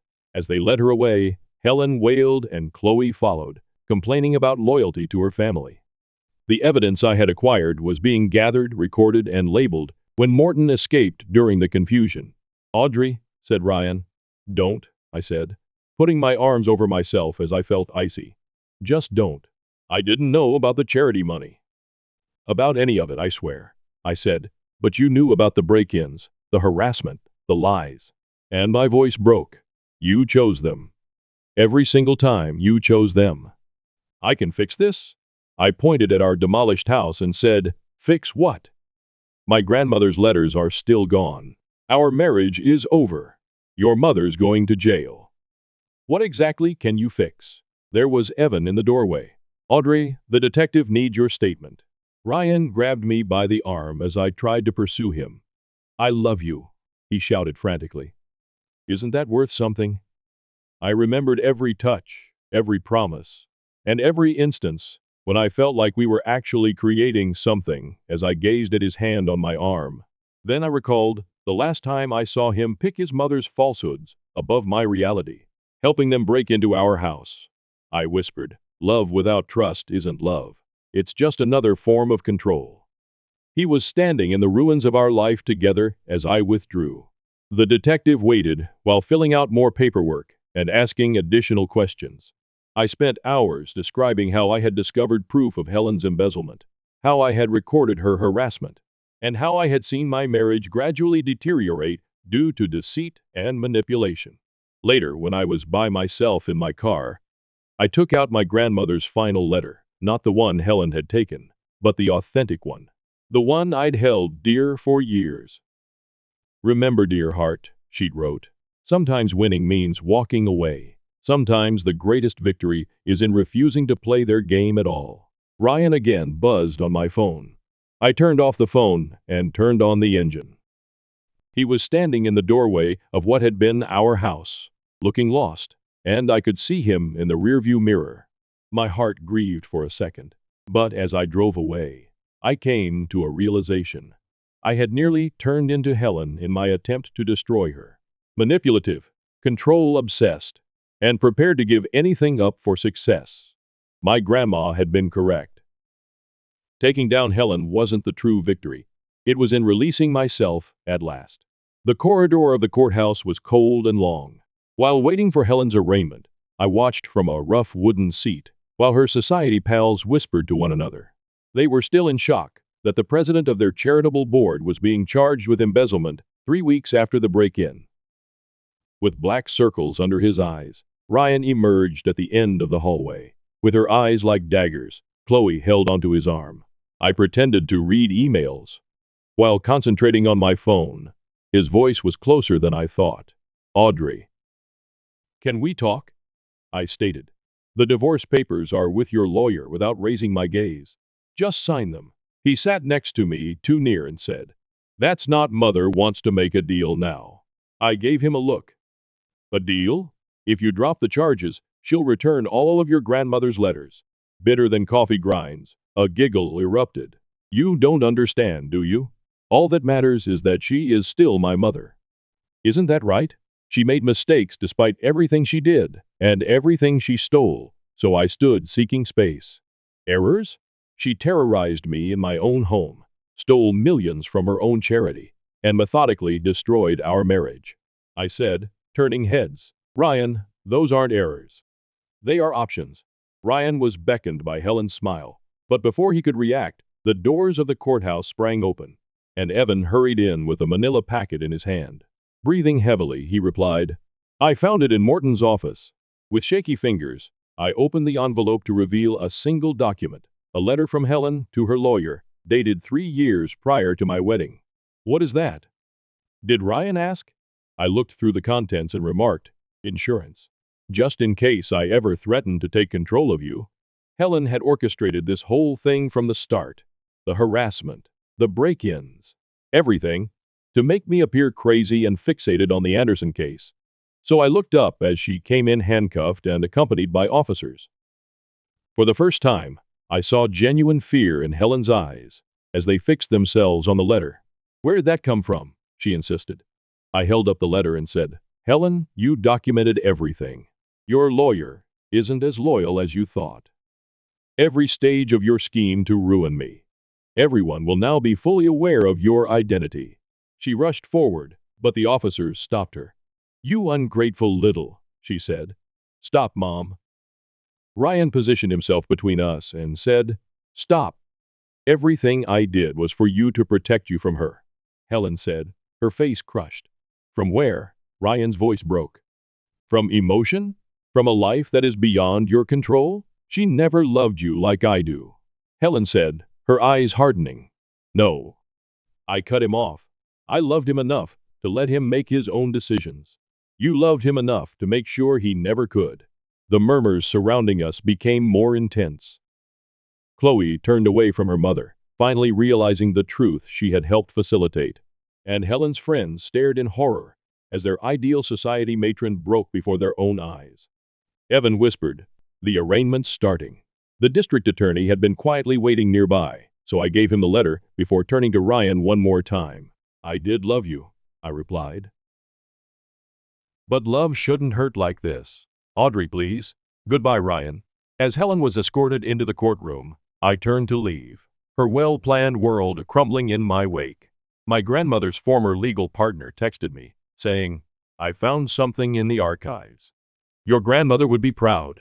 My phone rang. The autumn air outside was crisp and clean, and Evan caught up to me at the bottom of the steps leading to the courthouse. You all right? He inquired. As the wind pulled the leaves away from their limbs, I saw them strewn all over the sidewalk. Sincerely, I replied, No, but I will be. Because sometimes defeating your adversaries isn't the only way to win. Refusing to allow them to ruin you is sometimes the key. And sometimes, the best form of retaliation is just to walk away with your head held high and let them deal with the fallout from their own decisions. In contrast to the suburban gloom I had left behind, the lights of downtown glittered through the window as the final box from my previous life stood unopened on the floor of my new apartment. Helen's carefully constructed reputation was shattered like a dropped teacup, and the society pages were already humming with scandal when Evan texted me about her sentencing. 5 years for embezzlement. Ryan was standing in the hallway with a familiar leather-bound bundle, and I froze when I heard a knock at the door. I recognized the pattern. 3 rapid taps, 1 slow. I said, "Grandmother's letters," with a constricted throat. He held them out as a peace gift, and explained, "I found them in Mother's study while cleaning out the house. They were always yours." I took the bundle and traced the tattered edges with my fingers. "How is she?" He shrugged, saying, angry, bitter, "She's in therapy. She claims to be beginning to comprehend certain aspects of our family. Along with you, gaining the ability to stand alone." A painting and easel stood by the window, the canvas half covered in bold strokes of red and gold. Something I discovered by mistake. A means to pour forth all words couldn't describe. He looked beyond me into the flat. "Simply, it helps," I said. "Audrey, I don't." As I moved away, I said, "We both know why it ended." "I understand. You should see," he said, bringing out an envelope containing the signed divorce papers and other items. It contained a 30-year-old newspaper clipping about a young Helen Miller who was frantically attempting to establish her social standing before marrying into a wealthy family. Ryan remarked softly. She was constantly terrified of losing control, of being shown to be inadequate. I now understand what she did, but I'm not condoning it. Understanding doesn't make it right, no, but it helps me not become her. Somewhere in the metropolis below, a siren screamed. Where I used to cringe at the sound, now it served as a reminder that life moves on, changes, and evolves. I told myself I never wanted revenge, in shock at the reality. I just wanted to be free. "I understand. You won because of that." He started to walk away but stopped. The picture. It's stunning. I opened the bundle of letters after he departed. And while my grandmother's words flowed across the pages, describing her strength, her courage to confront bullies, and her courage to choose integrity over retaliation, one piece, written shortly before her death, struck my attention. "Because they are afraid of their own darkness, some people will attempt to dull your lights, dear heart. You have more power if you keep shining than if you resist them." Not every story needed a tidy ending, and sometimes victory wasn't in killing or even forgiving your enemies, but rather in finding who you truly were without them. I grabbed up my brush and added blue touches to the canvas. My phone buzzed once more, and Evan was inviting me to dinner. No date yet, but perhaps someday. For the time being, friendship was sufficient, and I had my freedom, my truth, and my work. In my previous life, I would have perceived danger in the shadows, created by the flickering city lights. But now I see opportunities, patterns, and untold stories. The canvas was waiting, the night was young, and I picked up another brush. For the first time in years, I felt genuinely free. Not because Helen had lost, not because I had won, but because I had finally understood the difference between emancipation and retribution. And I discovered who I was in that disparity. My brother overheard his wife asking me to pay to edit out my disabled daughter from their wedding photos and immediately kicked her out. My younger brother David married Amelia, the joy of his life, just 2 weeks ago, in a lovely and touching ceremony. Everyone who knew David could tell how much he loved Amelia, and he had been anticipating this day for a long time. Their invitation cards made it apparent that their wedding was once intended to be a totally child-free affair. That being said, David called me a few weeks prior to the wedding. He surprised me by telling me that he wanted to make an exception for my daughter Katie, who is his niece. Startled, I asked him if he was certain. David told me how much he adores Katie and that without her as their flower girl, he couldn't have the wedding. Hearing him say it nearly brought me to tears. Uncle David has always had a special place in Katie's heart, and she adores him. David reassured me that he had discussed it with his bride, and she was also in agreement. His sincerity was evident in his voice. He realized how much it would mean to Katie and didn't want her to miss such a significant day in his life. To put things in perspective, my daughter Katie was partially paralyzed at birth. The fact that she is unable to move her body beneath her arms has undoubtedly changed our lives. My husband Roger and I were devastated as parents when we first learned. The ground seemed to have been yanked out from beneath us. We refused to accept the diagnosis and were in total astonishment. We visited several doctors in a frantic attempt to get a different viewpoint, in the hopes that someone could know the answer. We hoped for positive results from every test we could think of. We wanted to think that there could be a procedure or therapy available that could help Katie and give her the life she was due. However, the response was always the same. Regardless of our actions or where we went, nothing could be done. It was really difficult to accept that our daughter's situation was irreversible. We went through a difficult period that was full of tears, insomnia, and unanswered questions. We were totally powerless. Every time we considered Katie's future, our hearts ached while we gazed at our darling daughter. We gradually started to locate and establish connections with other families who were traveling the same path as us, which provided us with some comfort, despite the overwhelming sense of powerlessness. We began concentrating on what Katie could do and providing her with as much love and support as we could, rather than on what she couldn't accomplish. Uncle David is among those who have consistently brought Katie happiness and light. Her illness never caused him to treat her differently. He actually has a knack of making my daughter feel so relaxed and at ease that her illness seems to vanish when they are together. I've always valued this, especially when other family members can occasionally, even unintentionally, make situations difficult or uncomfortable. For instance, my own mother was obviously shaken when she first saw Katie after she was born and saw how paralyzed she was. Her response surprised me, even though I knew it was a tough thing for her to digest. Rather than provide consolation or encouragement, she drew me away and whispered that I ought to attempt to conceive another child, one that could walk. When I heard her remarks, my eyes widened in surprise. My mother persisted in pressuring me, suggesting that perhaps if I tried again, I would have a better baby. It seemed as though Katie's illness made her insufficient or unworthy. I was taken aback. What a callous thing it was to say. David, however, defended me right away and chastised our mother for being so callous and cruel. He assured her that Katie was ideal, just the way she was, and that she didn't require comparison or replacement. When he stood up for my child, I will always remember the ferocity in his voice. When I was still grieving and accepting the reality of Katie's condition, he chastised our mother for pressuring me to become pregnant. Since then, I have minimized my interaction with my mother and have forbidden her from spending any alone time with Katie. In the meantime, David would visit my daughter every weekend, rain or shine, simply to be with her. They would play games, watch ridiculous shows, or just joke around for hours. Katie would light up for a few hours on those weekends in a way that was so innocent and happy. She can simply be a child enjoying herself with her worldly favorite. Both she and we have benefited from their relationship. I was therefore really moved when he called to ask if I might make an exception so that my daughter may attend his wedding. In addition to being a lovely way for David to celebrate their relationship on his special day, I knew that letting Katie be there would mean the world to her. I was thrilled for Katie to be a flower girl, so I consented to bring her along. I don't believe his wife Amelia was as excited about the prospect of having Katie at the wedding as David was. Amelia contacted me directly a few days after David called to give me the invitation for Katie. She told me that in order for her to let Katie attend their wedding, she had some requirements. The conditions annoyed me because they were strangely detailed. Initially, Amelia demanded that Katie wear a beige dress, which she described as flowing and appropriate for the wedding atmosphere.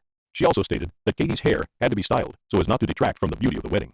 Her demands were so domineering that I was surprised, but I decided to keep my mouth shut. After all, we had to follow her wedding theme because it was her wedding. I nodded in agreement and promised to follow her instructions because I didn't want to cause any conflict or discomfort for David. Ultimately, my top priority was for Katie to be able to support her uncle. I went out right away and got Katie a gorgeous beige dress. Amelia urged me to purchase it since it was understated yet sophisticated. My daughter would feel unique, I knew. Since Amelia had requested that I give her a photograph of the outfit after I bought it, I snapped a picture of it and sent it to her. To my astonishment, she wasn't satisfied, even though I had anticipated she would be. Amelia soon responded that the garment appeared lifeless and was too bland. I would like something a bit more colorful, she replied. I was perplexed and angry. Isn't this precisely what she requested? I didn't want to protest or argue though. I was trying to maintain the peace as best I could. This time, I chose to send her a couple options before making a purchase rather than wasting my money on another dress that I bought on my own. I didn't want to spend money on something that she would undoubtedly turn down once more. When Amelia eventually selected one of the outfits I had received, I was astounded by what I saw. The dress she picked was almost the exact same shade of beige as the one I had previously purchased, which she had critiqued for being too beige. The slightest trace of a pinkish tone, which was almost perceptible, was the sole difference. I began to realize then that this had nothing to do with the dress or the color. Amelia was purposely complicating matters. She seemed to be putting me to the test or creating barriers to force me to do things that I didn't want to do.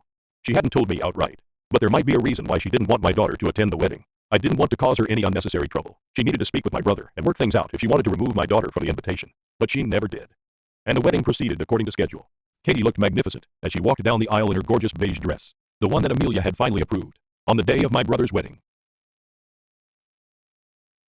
As she wheeled forward, the dress flowed elegantly, and she paused to fling flower petals, her face beaming with joy. The whole room seemed to stop. The visitors let out a loud gasp, and then there was a round of applause. As she continued down the aisle, distributing flowers and making her steady progress in her wheelchair, I could feel the excitement emanating from her as people couldn't stop gushing about how lovely she looked. At that moment, I was overcome with pride and love for my daughter. One of the memories I will always cherish is seeing her there, taking full part in such a momentous occasion. My eyes filled with tears of happiness, and I looked at David, whose face reflected mine. He grinned warmly and proudly as he gazed at Katie, obviously moved by her presence and her luminous personality. David approached her as she arrived at the front and knelt down to offer her a warm embrace. Their heartfelt moment together revealed a lot about their strong relationship. After ensuring she was comfortable and able to participate in the ceremony from the front row, he assisted her in positioning herself to the side.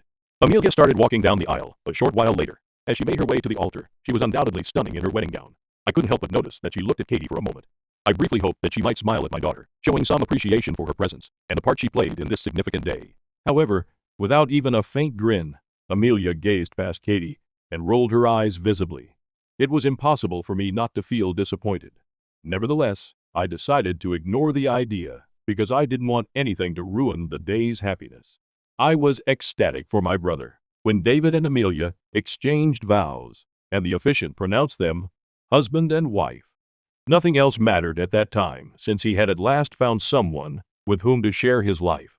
His happiness filled my heart with pride and happiness. We got together as a family for photos during the photo session following the ceremony. David made sure Katie was in every photo we took, and the love and solidarity we all had that day were captured in a ton of images. I couldn't help but notice that Amelia seemed a little strange during the photo shoot.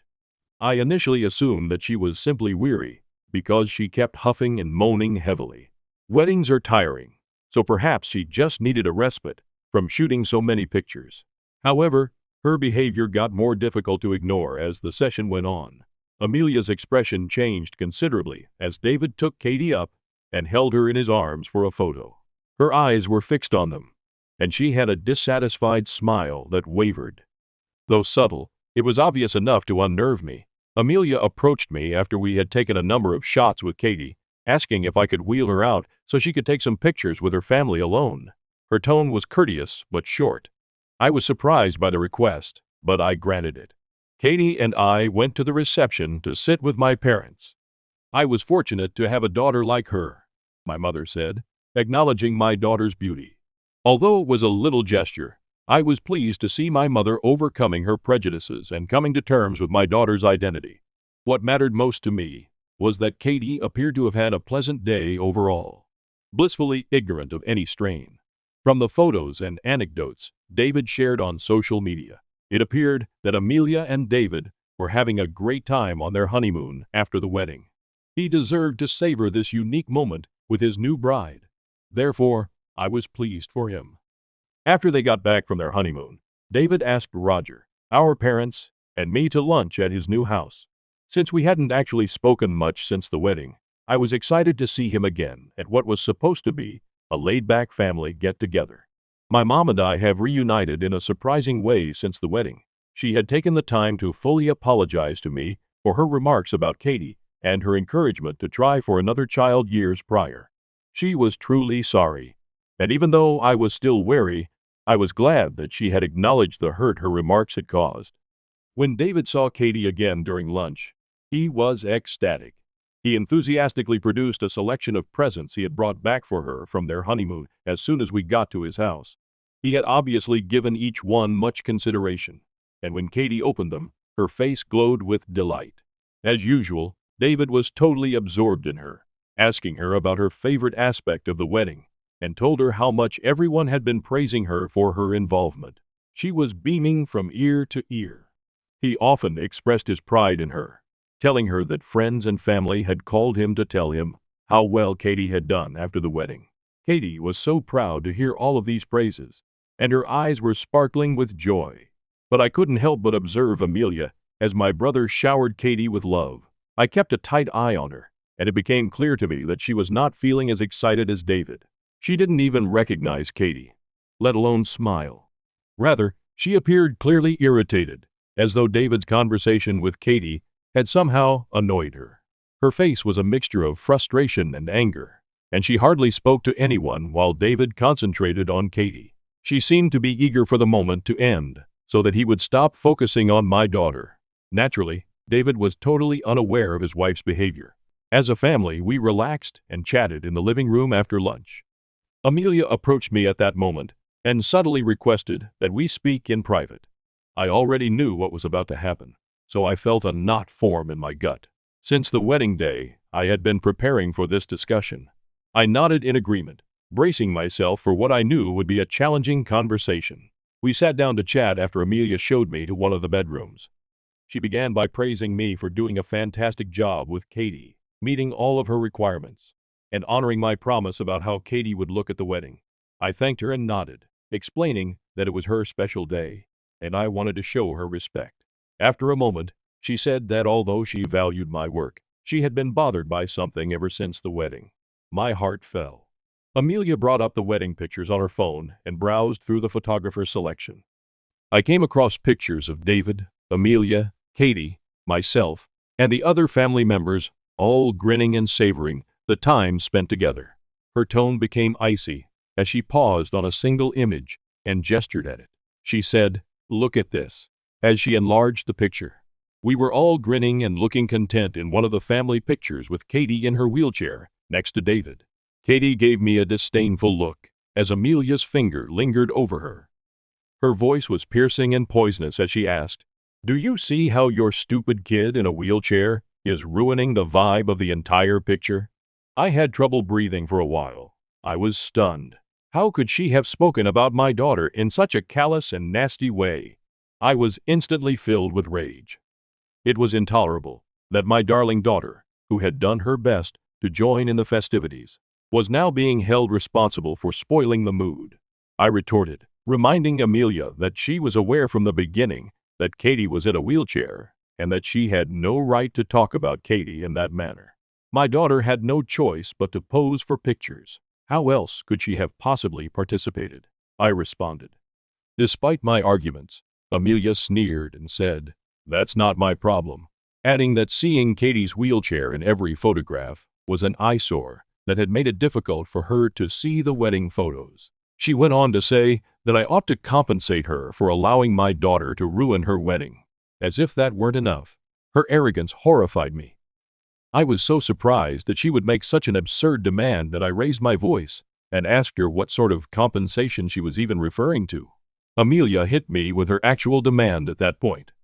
According to her, I would have to hire a photo editor to either remove Katie from the wedding shots or, at the absolute least, make her appear to be wheelchair-free.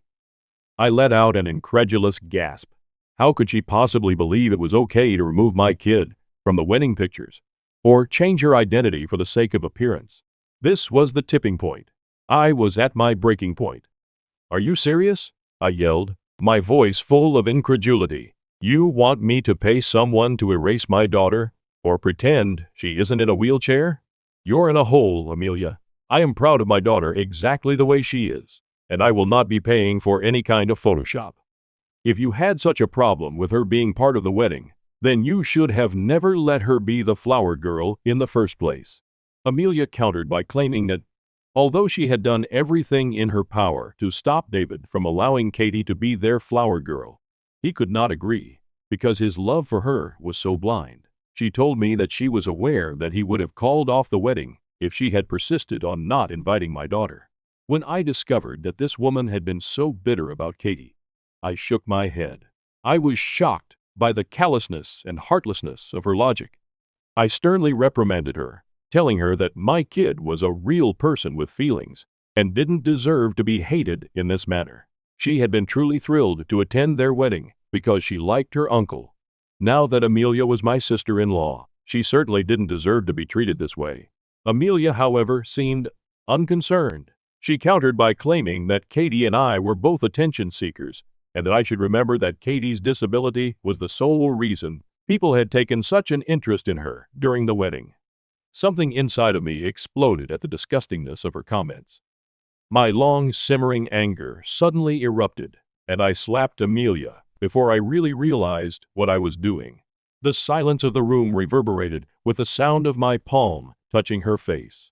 My hand was shaking as I stood there, and the weight of everything that had just transpired was heaving in my chest. Amelia's eyes widened incredulously, and her cheeks turned scarlet with horror. My brother, my husband, and my parents stormed into the room before she could react. Amelia was questioned by my brother about whether or not she meant what she had said about Katie. Amelia's eyes grew wide with insight. As it happens, David had been listening in on our entire talk and had probably heard all of her nasty and deceptive comments. Her face lit up with panic, and she made a desperate attempt to retract her statement, fumbling over her words. However, it was too late.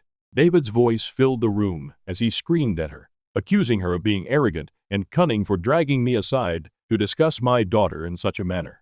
His voice was a mix of grief and rage as he said, "I can't believe you manipulated me into thinking you were a nice person, when in reality you hate my family this much." He was clearly seeing Amelia for who she truly was, someone who had concealed her actual sentiments all along, and the displeasure in his tone was evident. Desperate to save face, Amelia attempted to counter the argument. As she spoke, her voice wavered. "I don't hate your family exactly. This is just about Katie," she added. Then, in an attempt to change the subject, she accused David of constantly giving preference to Katie over everyone else because he felt sorry for her due to her disability. She asserted that he should stop giving Katie so much attention and instead concentrate on their marriage because she was his wife and should receive more of his attention. Then, feeling embarrassed, Amelia started to gripe about how inviting Katie had caused some of her friends to subsequently make fun of her wedding photos. According to her, this is why she wanted to remove Katie from the pictures in Photoshop so she could always remember their lovely day free of such ugliness. David, fortunately, wasn't having it. He advised her to quit being so arrogant and to stop acting as though his niece might have ruined their photos. He claimed that her presence enhanced the beauty of the photos. "I love Katie like my own daughter," he stated. "Giving attention to her doesn't take away anything from you. The fact that I even have to explain this goes to show how cheap your mentality is. Katie is part of my family, And if you hate her this much, then I can't be married to you."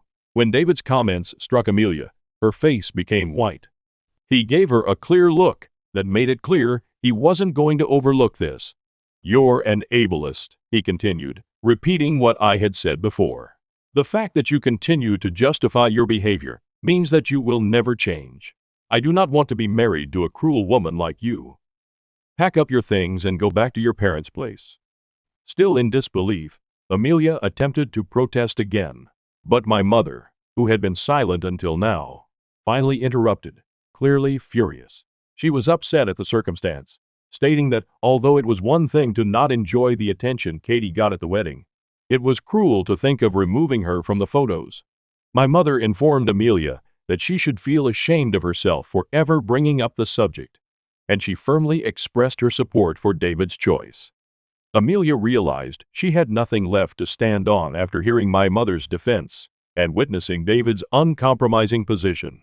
My husband appeared enraged, and I have no doubt that he would have physically assaulted Amelia for saying such awful things about our kid if she hadn't been my brother's wife at the time.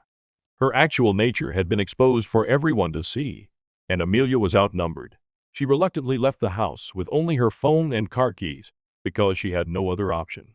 I was grateful that David stood up for Katie, but he later apologized to Roger and me for what his wife had said about our daughter.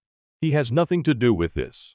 Probably after Amelia had gone to them in tears, Amelia's parents called David and my parents that evening to talk more about the matter. But David had asked for a break so he could calm himself and consider the situation. Amelia has been messaging me ever since the incident, essentially accusing me of causing friction between her and David. She believes that by agreeing to pay for a photo editor, I could have easily resolved their problems.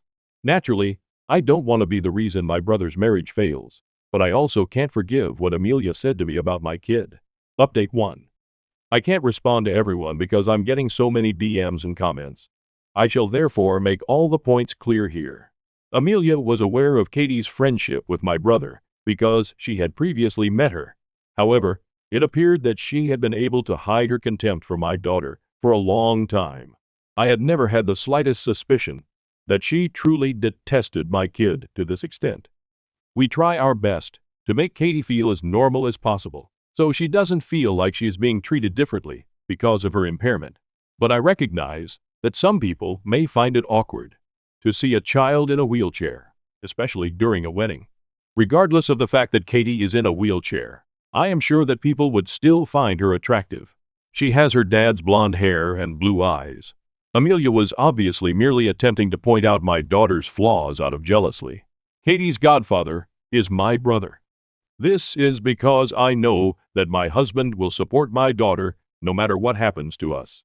He is extremely protective of Katie since he loves her like his own daughter. It must have felt like a total betrayal to him to hear Amelia's statements and realize her actual intentions toward my daughter.